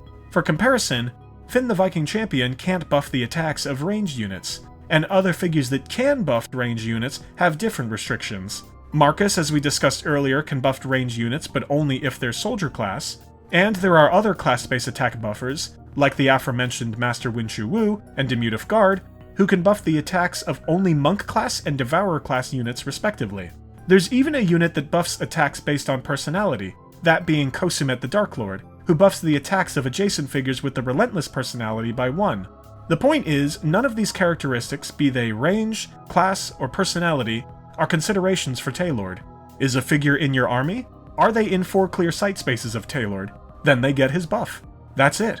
This means that Taelord, much like both versions of Raylin, has utility to any army that can afford him, freeing him from the confines of specific builds that a lot of units find themselves in. You could spend hours brainstorming all the different uses Taelord has and all the ways a player could take advantage of his attack aura. But the main thing preventing Taelord from fitting into a lot of armies is his point cost. With most competitive events ranging in point limits anywhere from 400 to 600 points, fitting Taelord into a well-rounded army that can meaningfully reap the benefits of his aura can be challenging. But there are some units that can take much greater advantage of Taelord's aura than others, better justifying a player's investment on the evil Kyrie. Earlier in this video, we covered the Omnicron Snipers and their deadly shot power. Deadly abilities come in 2 forms in official Heroscape: Deadly Shot and Deadly Strike, the latter just being a melee version of the former. We discussed in the section on the snipers how, with Deadly Shot, each additional attack buff the snipers receive can dramatically increase both their attack likelihoods and attack ceilings. And so providing them with Taelord's support on top of any other buffs they might have, such as those from height or any Omnicron repulsors that might be tagging along, means the snipers could be dishing out attack values as high as 6 or 8 in a single shot. And because of the range of Taelord's aura, the snipers don't have to cluster around him and can move about more freely while still receiving the buff, or reach out further into the map to extend their effective threat range while staying within the aura. But there is another unit, released in Wave 2, that both thematically aligns with Taelord and synergizes with him better than arguably any other unit in the game. That unit is the mighty Utgar Kyrie squad, the Minions of Utgar. This is the unit that introduced players to the Deadly Strike power, and the minions with base 2 attack are already well poised to capitalize off of this power even without any buffs. Much like the Omnicron Snipers, the minions' Deadly Strike power allows them to reach very high attack ceilings with very few dice. If Taelord offered the minions nothing but his attack buff, he would still be a huge asset to them. But Taelord has the added bonus of being one of 2 heroes in official Heroscape that can take advantage of the minions' power, Utgar's Orders. While not a proper bonding power, Utgar's Orders allows a player, if they've placed an order marker on the minions, to instead take that turn with any Utgar-aligned Kyrie warrior that player controls. If a player has drafted both Taelord and a few squads of minions, the player can decide, as the battle demands, when to spend a turn on the minions or Taelord, freeing the player from having to predict at the start of the round which figures should receive which order markers for the next 3 turns. This is a tremendous luxury for Taelord as an aura-providing figure, in that a player in this build doesn't need to devote an entire order marker just to moving Taelord. For comparison to Raylin again, this time a positive one, neither version of Raylin has any units they can bond with, or even any units that have a Jandar equivalent of Utgar's Orders. So whenever a player drafts Raylin, part of their strategy will inevitably be deciding when to spend an entire turn just getting Raylin into position, a decision a player has to make at the start of the round, and hope that the game progresses in a way favorable to their chosen order marker sequence. But a player running minions and Taelord can simply drop all of their order markers on the minions and decide which unit to move as the battle unfolds. This is helpful both in setting up Taelord to provide his buff, as well as getting him out of dangerous situations he might suddenly find himself in. For Taelord has a somewhat hidden ability that is easy to overlook for players first trying out his card. Taelord actually has the stealth flying power, albeit an early wording of it. Before the designers distinguished stealth flying from regular flying with the stealth flying title, they first gave the power to Taelord, by simply calling his power flying and using all of the flying power's language except for the line that Taelord will take any leaving engagements from moving with his flying power. It's a good thing the designers changed the power's name later on, since players who first got into the game in the Rise of the Valkyrie Master set would have been used to seeing the flying power on a card and assuming it means they have to roll for disengagement attacks if they fly one of their engaged characters out of a fight. But not so with Taelord, and his de facto stealth flying is another contributing factor to his price. Whereas both versions of Raylin can get easily pinned down in engagements, Taelord can abandon such situations with impunity, provided he is flying to move rather than walking. If Taelord is buffing a melee army, like a minions build, he will need to stay fairly close to the front lines, exposing him to nearby enemy attacks. The enemy will likely place special focus on Taelord given his attack aura, but assuming he survives long enough, nothing beyond a Gladiatron's Cyberclaw can actually pin Taelord down, and when escorted by minions, Taelord can dance around a fight as needed, hopping from point to point to keep him out of harm's way, while also staying nearby his minions to provide his powerful buff. At 180 points, a player cannot afford to lose Taelord early in a game, and so should take advantage of any tools available to prolong his life. And stealth flying is the best survival mechanism the Dark Kyrie has in his toolbox. Despite the poor presentation on his card, never forget that he has this power. Overall, Taelord can be a deceptive unit to analyze. His high point cost for what seemingly little he offers was confounding to players from the moment he was released. The phrase, "Taelord costs too much," is one of the oldest Heroscape memes, with an entire thread on the Heroscapers forums dedicated to discussing whether or not he does, in fact, cost too much. And yet, Taelord can also be a deceptively strong unit when viewed from certain angles. Squad units with deadly powers like the Omnicron Snipers or Minions of Utgar will arguably benefit the most from Taelord's attack aura, but other excellent recipients of the aura are hero units with deadly shot or deadly strike, as well as any units with a double attack or double assault powers. Beyond armies built around units like these, however, I think Taelord will struggle to provide 180 points worth of value to a player. Of all attack buffing heroes in the game, Taelord is far and away the most expensive, and given his unremarkable base stats, I don't think he's worth that expense unless most of your army is receiving his buff in some way. Ultimately, that's why I have Taelord at C tier. The funny thing is, whenever I've used Taelord in the past, though usually in tandem with snipers or minions, he's generally carried his weight and led me to some nice wins. But even then, I just wish the designers had given him some sort of base stat edge for what he costs. Maybe 4 attack, 4 defense, anything would have helped. As it stands now, I still say, as many wiser and more experienced Heroscapers before me have said, that Taelord costs too much. Too much, at least, for anything higher than C tier. Next up, we have Tornak, the second and last of Official Heroscape's dinosaur-riding orc champions. Instead of riding a T-Rex like his fellow orc champion Grimnak, Tornak has mounted an agile and ferocious raptor, bringing him down more to the level of the orc warriors he'll be fighting alongside in battle. As one might expect, what Tornak loses in survivability from this change of mount, he gains back in his raptor steed's swiftness and agility. And though they have similar functions in the game as orc champions, Tornak's lower point costs and different base stats translate to a unit that is still plenty distinct from his big brother Grimnak. Despite his lower point cost, Tornak is an improvement over Grimnak in every stat except his life. Move of 7 is the second fastest base move in the game, and as a double space figure that needs to end his movement phase on 2 same level spaces, having a few extra points of movement is extremely helpful to Tornak. Tornak also boasts the highest base defense out of all orc units in Official Heroscape at a defense value of 5. And perhaps most impressive is Tornak's attack of 4, the highest base attack available to the orc race among official units, and tied only with the Death Chasers of Thesk. On all of these stats, Tornak is superior to Grimnak. In terms of special powers, Tornak has sacrificed Grimnak's devastating chomp power for Disengage, the signature ability of the Grut orc race. Much like the arrow and blade Gruts covered earlier in this video, Tornak can flee any engagement he finds himself in without taking disengagement attacks from the opponent. One might argue Disengage plus his higher defense gives Tornak comparable survivability to Grimnak in a chaotic fight. But Tornak's greatest weakness is his very poor life of 3, 2 less than Grimnak. While it's certainly better than 1 life, for a hero costing 100 points, 3 life is pretty squishy, and so a player has to hope that Tornak's high defense will protect his precious 3 lives once he's engaged, or if he's being shot at from afar. Fortunately, this is where his bonding squads can come into play to provide Tornak with an extra layer of protection. For like Grimnak, Tornak as an orc champion can bond with both the Blade and Heavy Gruts, and can buff the attack and defense stats of any Blade or Heavy Grut adjacent to him by 1. As with Grimnak, a turn spent activating Tornak alongside a squad of either Blade or Heavy Gruts grants a player 5 figure activations on a single order marker. And if bonding with a squad of Blade Gruts, a player will have only paid 140 points for so high utility a turn. Many bonding units in Heroscape have well-defined niches in the game, and provide fairly specific forms of support to their armies, so it's tempting to look at a hero like Tornak and try to identify the single most optimal way to use him in an orc army. One might look at his lack of an offensive power like Chomp combined with his low life, and assume Tornak is best used as a support unit that stands behind a screen of orc warriors, providing them with his attack and defense buffs. Someone else might look at Tornak and, seeing his own high attack and defense stats for an orc hero, assume that Tornak is best used on the front lines, engaging the enemy and eschewing cover for an extra attack.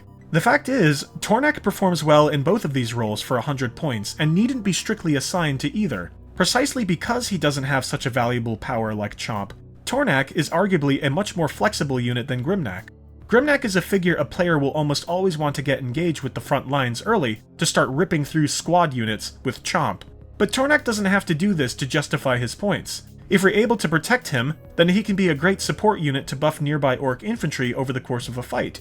But if the enemy has brought up a high defense hero that's threatening your entire position, Tornak can then be used more offensively, rushing forward to get a respectably high attack of 4 off on a target, and potentially 5 if on height.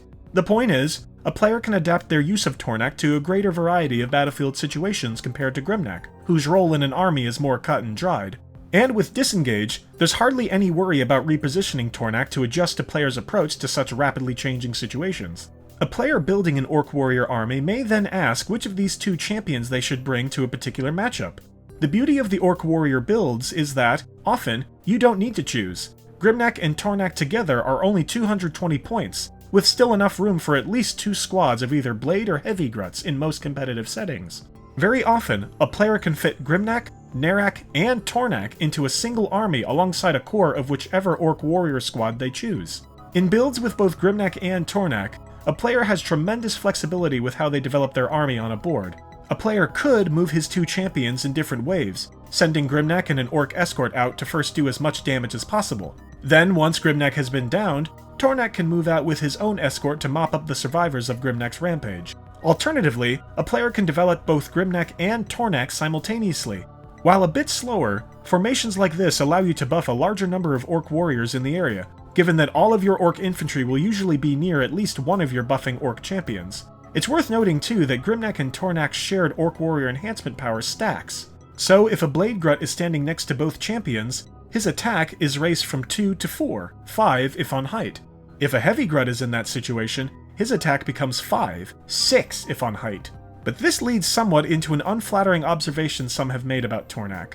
In most competitive matchups where large volumes of common squad figures will be present, Tornak is never preferable to Grimnak. For 20 extra points, Grimnak has added survivability and Chomp, an auto-destroy power for which a player doesn't need to roll a d20 if attacking a squad figure, plus Grimnak's own normal attack phase.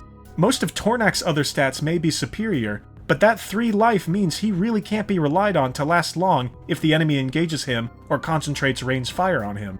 But as we said earlier, players will rarely have to choose between the 2, and in an Orc Warrior army aren't advised to. Tornak can be viewed quite simply as a form of general across-the-board support for an Orc Warrior build. It's not such a bad thing then that Tornak's overshadowed by Grimnak when the 2 work so well, and are so affordable to draft, together. There might not be many situations where a player would only take Tornak by himself instead of or together with Grimnak, but that's fine. Tornak only needs to provide 100 points worth of value to an army, and given his speed, high attack potential, and the support he offers 2 competitive Orc squads, that shouldn't be hard to do. While Grimnak tends to get the most praise and attention out of Heroscape's Orc champions, players building Blade or Heavy Grut armies should never overlook Tornak. Though he can't tear through squads quite like his big brother, he offers crucial support to the Gruts all the same, and for this reason, I think he's a solid B tier. We come next to the furiously fast and aggressive Venoc Vipers. These chaotic serpentine killers hail from the planet Mar, home to the Primadon race, as well as the fearsome Morrow, a race the Vipers have a long and bloody history of fighting. Though described as peaceful under normal circumstances, when under attack, the Venoc Vipers spring into violent and frenzied action to defend their race, something they had to do often against the Morrow's many offensives on their home planet. General Ular has summoned vast quantities of Venoc Vipers to Valhalla, knowing they will be all too eager to continue their fight against the Morrow in the battle of all time. Let's get a personal bias out of the way. I adore the Venoc Vipers, aesthetically, thematically, and mechanically. There are many units in Heroscape with a relentless personality, but few embody this personality as charismatically as the Venocs do. They're scary looking, lightning fast, don't need to stop in water, and as they're famed for doing, can move and attack a theoretically unlimited number of times in a single turn. But, and we all knew this was coming, the Venocs also have one of the biggest handicaps a unit in Heroscape can be afflicted with. They have 0 base defense, the worst defense stat in the game. With just one combat die, a player has a 50% chance of killing an unbuffed Venoc Viper, which is to say, any unit in Heroscape has at least a 50% chance of killing a Viper. This is pretty unfortunate given that their move of 7 and attack of 3 are otherwise excellent stats for a 40-point unit. But one of the beautiful things about Heroscape is that every unit, with all of their strengths and weaknesses, is meant to communicate a specific theme of play. Some pull this off better than others, but I would argue the Venocs boast one of the most thematic gameplay presences in official Heroscape. They are wild, glassy shock troops, meant to hit hard, hit fast, and reach the enemy long before the enemies had time to develop into an optimal position. Generally, if you're fielding the Vipers, you will be making first contact with your opponent on account of their incredible speed. The question is what you will do with that opportunity once it comes to maximize the value of points spent on the Venocs. We talked earlier about how, in most situations, Marcus Decimus Gallus is a requirement for a Roman Legionnaires army because of the movement buff he affords them. The Venoc Vipers too have a unit that will buff their movement, that being the Venoc Warlord. In the Vipers' case, Venoc Warlord is even more of an auto-include than Marcus is for the Romans. You simply do not run the Venoc Vipers without their Warlord, period. This is because the Venoc Warlord enhances what is already one of the Venoc's major strengths, their speed. With the Warlord, the Venoc Vipers' move goes from 7 to 9. At 9 move, the Vipers can dictate many, if not most, of the engagements they get into. If an opponent has a core of melee squad units with an average move of 5, the Vipers can position themselves far enough away from those units without fear of being attacked to set up their charge. Once enough Vipers have been positioned, with the opponent unable to engage in time, they can then rocket forward to strike the opponent's figures, often from on height with how easily their move lets them climb up onto elevation.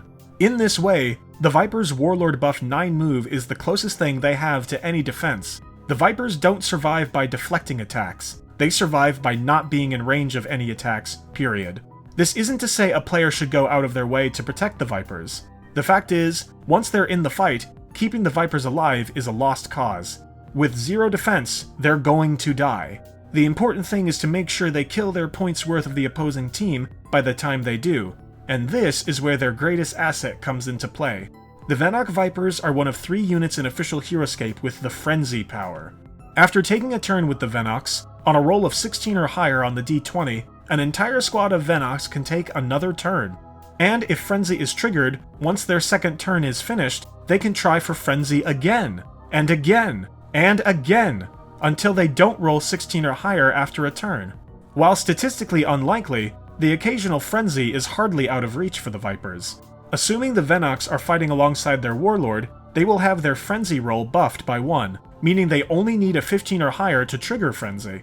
The result is an unpredictable unit that could go several turns without any frenzies, only to suddenly start rolling hot and go into a multi-turn murder rage that only stops after they've cut down a mass of core enemy figures. Even a single frenzy can turn the tide of a skirmish, giving the Vipers a second chance to kill a target they failed to on their first turn, allowing them to reposition to get height, or to simply go after another target after they downed their first.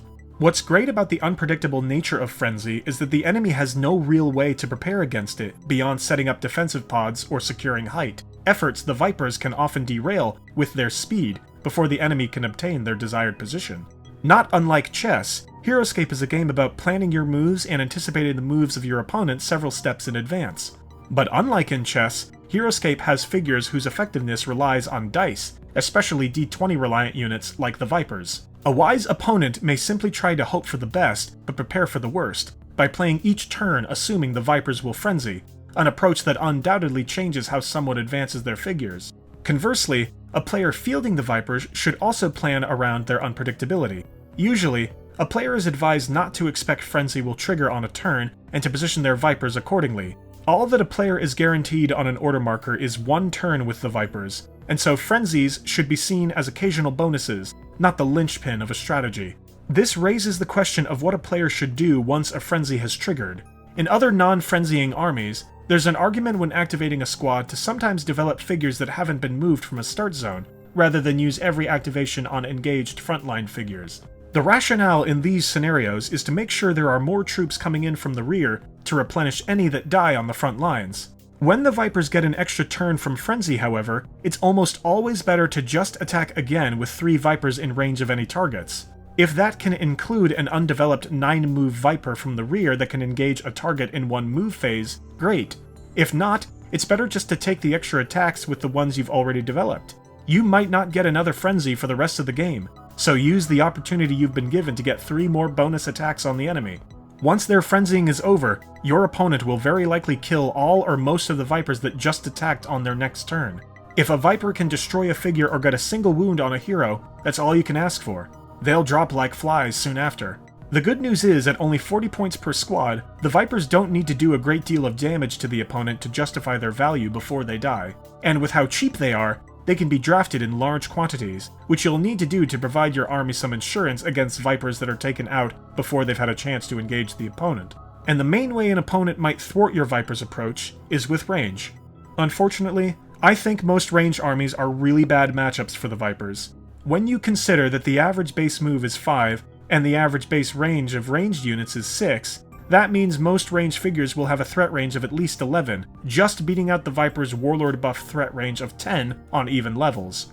If a host of Vipers found themselves up against a 4-figure range squad like 4th Mass, 10th Reg, or Blastatrons, there's a very good chance the enemy will take out 4 Vipers in one attack phase, a pace the Vipers can't hope to match without a few frenzies. An especially disgusting ranged matchup for the Vipers is in scenarios where your opponent has brought Deathwalker 8000, whose rapid-fire special attack is very likely to gun down every single Viper in range in one attack phase. That said, for every bad matchup the Vipers have, there's another good one. I think generally, the Vipers are a terror to melee-only armies, as they will almost always have the superior threat range to whomever they're facing in those matchups. This is encouraging given that many of the top armies in the game are bonding melee armies. While players running these armies might tech them with a few ranged units to cover their bases, the volume of those ranged units won't be able to match the volume of Vipers you'll likely have brought to battle. As they are, I don't think the Vipers are competitively viable at anything less than 3 squads, with 4 or more being ideal. Fortunately, with the Venoc Warlord in tow, that's only 280 points spent on the Warlord and 4 Viper squads, with anywhere from 150 to 230 points left to spend on other tech. Another great way to use the Vipers is against high-attack, medium-defense heroes. While this may initially seem counterintuitive, the Vipers are great at engaging these units and forcing these high attackers to either waste their offensive power on Vipers, or chance a disengage from any Vipers that have engaged them. Imagine how frustrating an opponent will find it if they've drafted Jotun, but find the Great Giant engaged by 3 or more Vipers, and then feel forced to use his mighty 8 base attack, not on one of your valuable heroes, but instead on a figure that could be easily dropped by just 1 attack die. Or consider a scenario where your opponent has drafted Braxis or Tarkulna, who both have high attack and whose special powers are great at destroying high-value squad figures. If you lock either down with a squad of Vipers, your opponent may have to spend their turn on an otherwise devastating unit just to do pest control on only around 40 points of your army, instead of going after something more valuable. In Tarkulna's case, the speed of the Viper should make it easy for them to engage him from multiple angles, making it very risky for your opponent to attempt the mighty Hivelord's Trample Stomp power. The point is, in their good matchups, the Vipers can be an incredible nuisance to your opponent, both through their speed, numbers, and their frenzy potential, If a player manages to chain 2 or more frenzies together, the Vipers can lay waste to the enemy's army core, or significantly injure or even kill an opponent's important heroes if all frenzying Vipers focus their energies on them.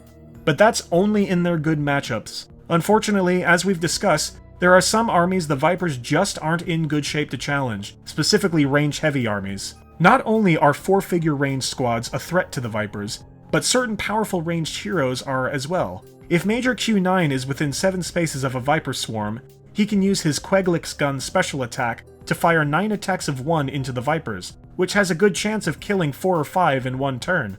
And again, if you're running the Vipers, and Deathwalker 8000 is in your opponent's army, you're in big trouble. But that's where the Sudden Frenzy can come in clutch. Q9 or Deathwalker 8000 won't be able to use their special attacks if the opponent never gets the chance to activate them while the Vipers are frenzying like crazy. I've seen frenzy chains of 5 turns with the Vipers, and it's moments like these, however rare, that can allow the Vipers to overcome even their worst matchups. But that's the problem. For every game I've seen a miraculous frenzy chain, I've seen 3 others where they don't frenzy at all. This raises the question of whether or not the Vipers could ever fulfill their points if they never frenzy once in an entire game. And as much as I love them, I don't think they can. They simply die too quickly and, while 3 attack isn't poor, it's not exceptional either, and can easily fail even against average defense. Frenzying gives the Vipers extra chances to ensure they do damage before they inevitably die. That's why I have the Vipers at C tier. If their frenzy was more reliable, they'd be B or possibly A tier.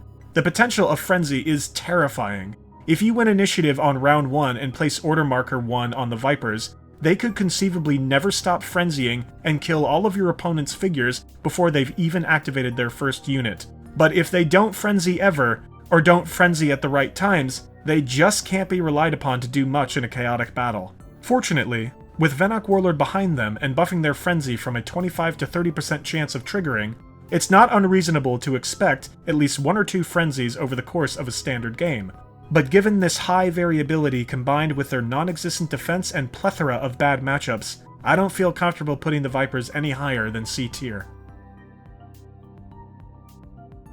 Finally, we come to the Venoc Warlord, the other hero in Wave 1 that buffs the movement of all figures in a specific unit class. Appearing as a much larger and bulkier Viper than the lesser Venocs we covered earlier, it's unclear from the lore blurb on the Venoc Warlord whether he is a completely unique creature among the Viper race, or is simply a member of a higher caste of other Venoc Warlords that reign over the common Venocs. Whatever the case, while the lower Venocs are little more than feral animals, the Warlord is a figure of considerable intelligence, who uses his wisdom to command his species in their war against the Morrow on both their home planet of Mar and on Valhalla in the Battle of All Time. Of the 4 official units in Heroscape with leadership powers, the Venoc Warlord is the most expensive, and just by looking at the stats on his card, it's not hard to see why. Compared to Marcus Decimus Gallus, Warden 816, and Atlaga the Kyrie Warrior, the 3 other units with leadership powers, the Venoc Warlord has arguably the best overall base stats. He has the same survivability as Marcus with his excellent 6 life and 3 defense, with that high life count putting him a notch above most other comparable heroes around his point cost. But I think more impressive is his combination of an above-average attack of 4 with his very fast move of 7, meaning that if called upon to fight, the Venoc Warlord won't have to spend many turns to get into the fray. But given his powers and the benefits he offers certain builds in Heroscape, most of the time, the Venoc Warlord won't be activated until the end game. Like other heroes with leadership powers, the Venoc Warlord is a unit a player will want to keep alive for the entirety of the game, or at least until all of the units he's buffing have been destroyed. Whereas Marcus offers a movement and attack buff to soldier class units, the Venoc Warlord provides the most powerful movement buff in the game to figures of the scout class. All other units with leadership powers can buff the movement of all figures in a specific class or species by 1. The Venoc Warlord's scout leadership, by comparison, buffs the movement of all scouts in his army by a very impressive 2 points. But the Venoc Warlord is also a help to any army fielding units with the Frenzy power via his own Frenzy enhancement power, allowing a player to add 1 to their die roll whenever rolling for the Frenzy power on a unit in their army. In official Heroscape, this is an admittedly small roster of units consisting of only the Aubrian Archers, Elite Onyx Vipers, and the Venoc Vipers. But as we discussed in the Venoc Vipers section, Frenzy is a power with tremendous offensive potential, and the Venoc Warlord will buff the statistical likelihood of frenzying from 25 to 30% on each roll. From his name and appearance, it's clear the Venoc Warlord is meant to pair with the Venoc Vipers squad we covered earlier, and I really believe the Venocs aren't viable without him. They, along with the elite Onyx Vipers, are units that can take advantage of all of the buffs the Warlord has to offer, and indeed can't realize their full potential without them. But there are many non-Viper units in Heroscape that can benefit from either Scout Leadership or Frenzy Enhancement. The Aubrian Archers, for example, while not Scout class, are the only other unit besides the elite Onyx Vipers and the Venoc Vipers that can Frenzy. And they're significant as the only ranged unit in Heroscape that can Frenzy, which means frenzying Aubrians can stay far away from the front lines, often behind a player's own screen of protective units, while they pepper their enemies with a rain of arrows during a frenzy chain. But I think the Venoc Warlord's greatest asset to a non-Viper army comes from his Scout Leadership power, a buff so powerful it can change the gameplay role of certain units that can benefit from it. In official Heroscape, there are 4 other Scout units besides the 2 Scout-class Viper squads that can benefit from the Venoc Warlord's buff: the Fjorlag Spiders, Mohican River Tribe, Thericus, and Zetacron. Of these units, the Spiders are the most similar to the Vipers in that they're a 3-figure squad with a base move of 7, buffable to 9 in an army that includes the Venoc Warlord. But the Spiders can bond with one of the fastest heroes in the game, Sujoa, who has a base move of 8 with flying. Having the incredible Warlord buffed move of 9 will allow a squad of Spiders to mostly keep pace with Sujoa's exceptional mobility, and make it easy for any Spider reinforcements to join the fight after the first squad has fallen in combat. And it also gives them a lot more positioning flexibility to set up their entangling web power. But of the 2 squads that benefit from Scout Leadership, I'd argue the Mohican River Tribe can take greatest advantage of the movement buff. Without any buffs, their base move of 5 and range of 6 give them a combined threat range of 11, but with the Venoc Warlord, their move becomes 7 and their threat range becomes 13. The only other ranged squads in Heroscape that can match a threat range of 13 are the Gorillonators and Krav Maga agents.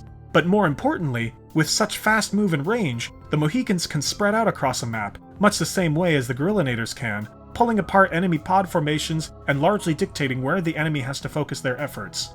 A move of 7 also helps the Mohicans obtain height quickly and run away from potential attackers to prevent engagements, a playstyle that synergizes well with their Concealment 19 power. The other 2 Scout units that can be buffed by the Venoc Warlord are heroes, namely Thericus and Zetacron.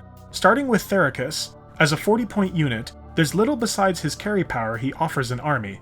While he's always been a fast hero with base 7 move and flying, raising his move to 9 will make it much easier to ferry important units across the board to where they're needed. But of the Scout heroes, I've found Zetacron to be the most transformed in playstyle with the Scout Leadership movement buff.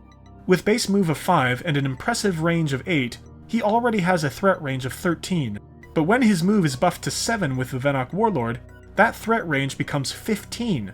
Unlike the Mohicans, who have to be 6 spaces away from an opponent to shoot, making it relatively easy for an opponent to engage them, Zetacron with 8 range is much harder to engage in a single turn, and particularly in the endgame, when you likely will have few units to spread order markers on a round spent only activating Zetacron against melee-only attackers will allow you to kite your opponent with Zetacron's 7 move. As a double-spaced figure, climbing onto height can be taxing for Zetacron, so having extra move points helps him secure height to get the most of his deadly shot power.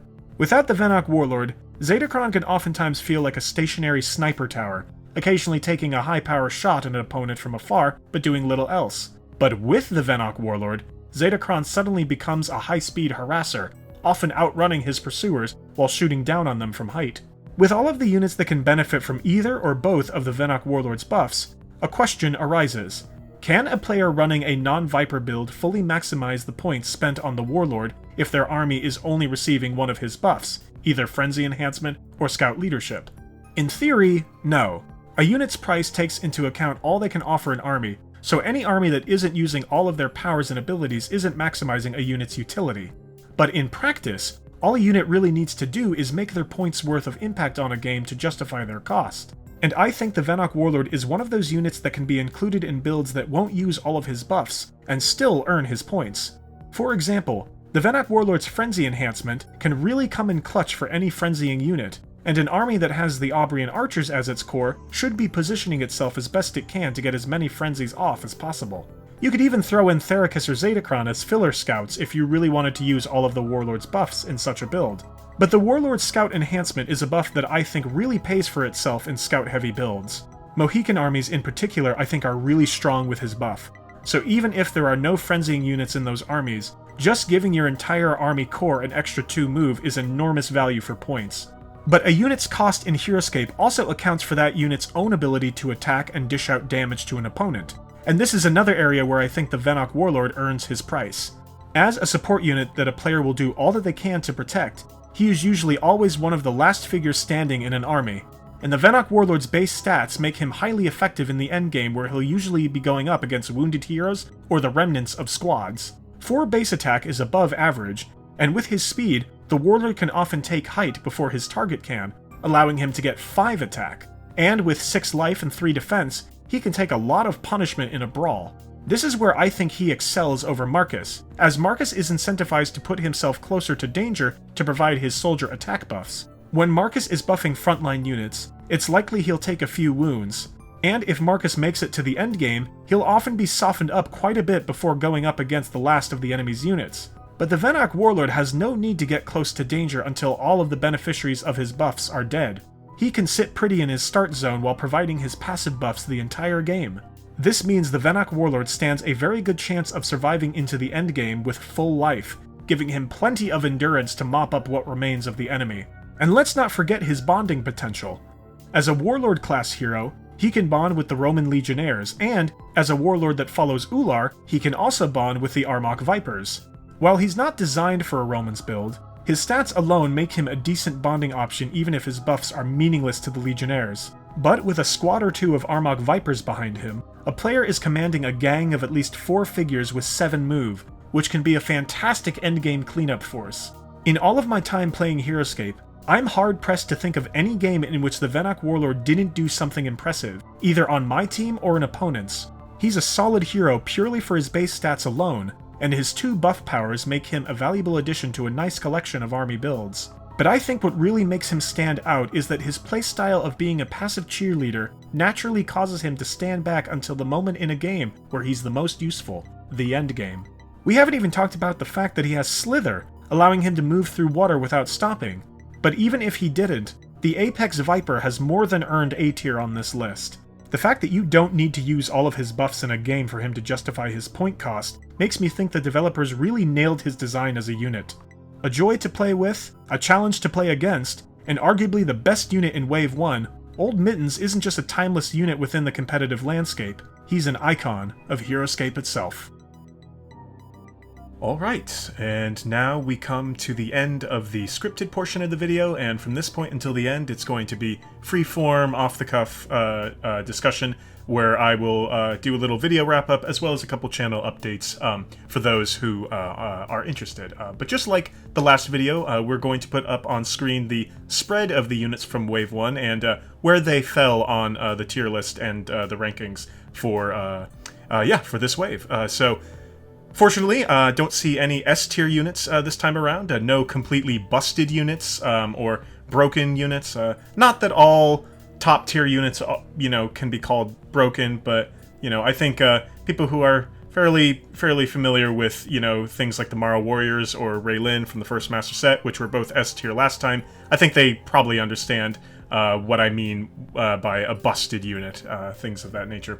But we do have a lot of A-tier units, Marcus, Romans, and the Venoc Warlord. I think Venoc, for my money, is the best unit in this wave. I think what he offers armies is really valuable, as well as his really solid stats.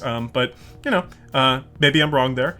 We also have a lot of B-tier units, just good solid squads, as well as Tornak, a very inoffensive and effective hero in his own right. A couple of C-tier units as well, and maybe the most controversial of those picks are the Venoc Vipers. I just think they have a lot of really bad matchups, and the zero defense is really, really rough for them. And as I made clear in the section on the Venoc Vipers, I love them aesthetically and mechanically.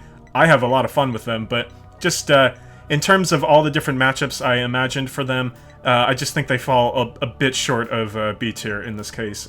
No D tier units, and notably, this wave is our first E tier unit in this series, and we have the Roman archers in E tier. I think they're pretty terrible.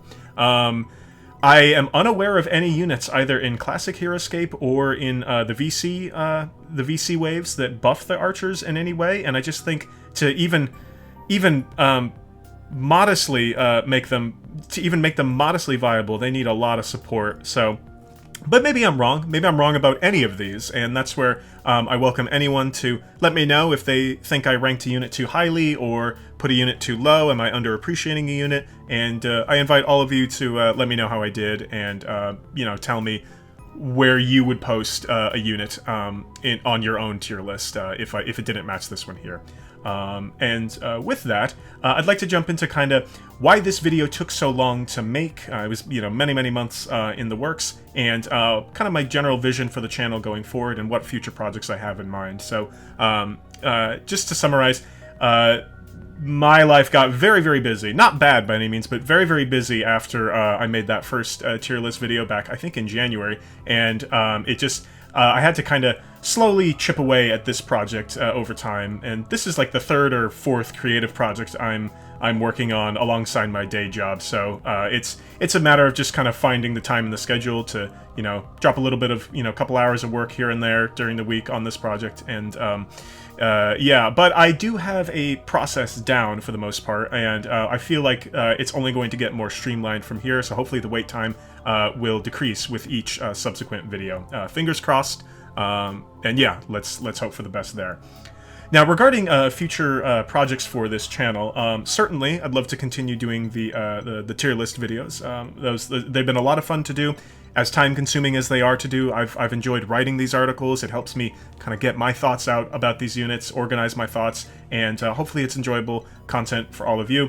I would be curious what you thought of the longer video that I did this time around. Did you think I went too long? Was I rambling too much on some of these units or going off on strange tangents? Or did you enjoy the longer content, and did you find it all was still fairly relevant to the discussion? I would like to know how I did, because hopefully it's not going to go beyond 2 hours, 2.5 hours in length each wave, but you never know. I tend to ramble quite a bit, both in my talking and in my writing, as you can see here. But these tier list videos are not the only project I had in mind.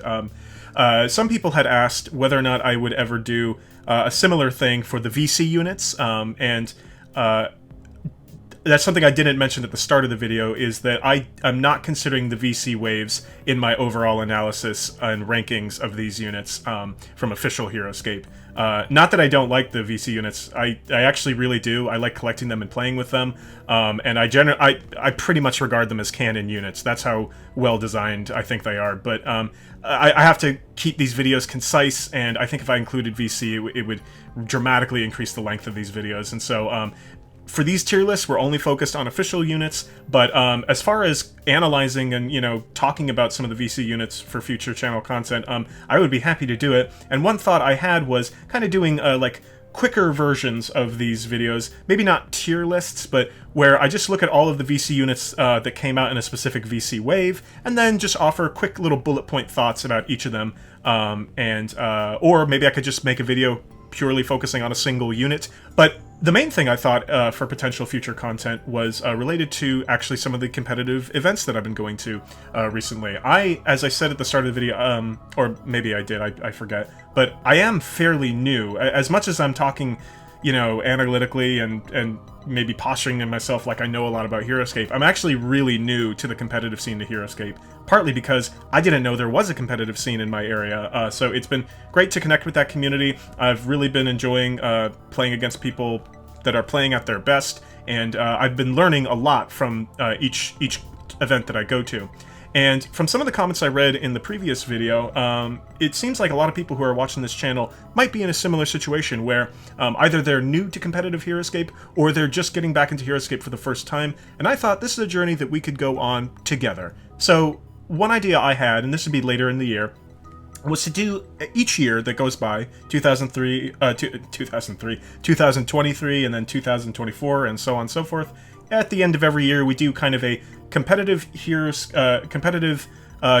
in review for Heroscape, in which I talk about each of the events I went to, each of the armies that I ran, and some of the things that I learned from each of the competitive events that you know, the things I took away from each of the events, such as whether or not I thought my army was good or appropriate for the format, or you know, what kind of matchups did I learn were bad for the that army, things like that. And I'd expect those videos maybe be about 20 minutes long, you know, probably maybe 4 or 5 events a year, and yeah, so I thought that could be something we could also touch on as well. And then, of course, there's always a possibility of actually doing battle reports, kind of in the mold of Sir Heroscape. So something in that nature. I would just need to hone my my filming and recording procedure, I guess, and get that down.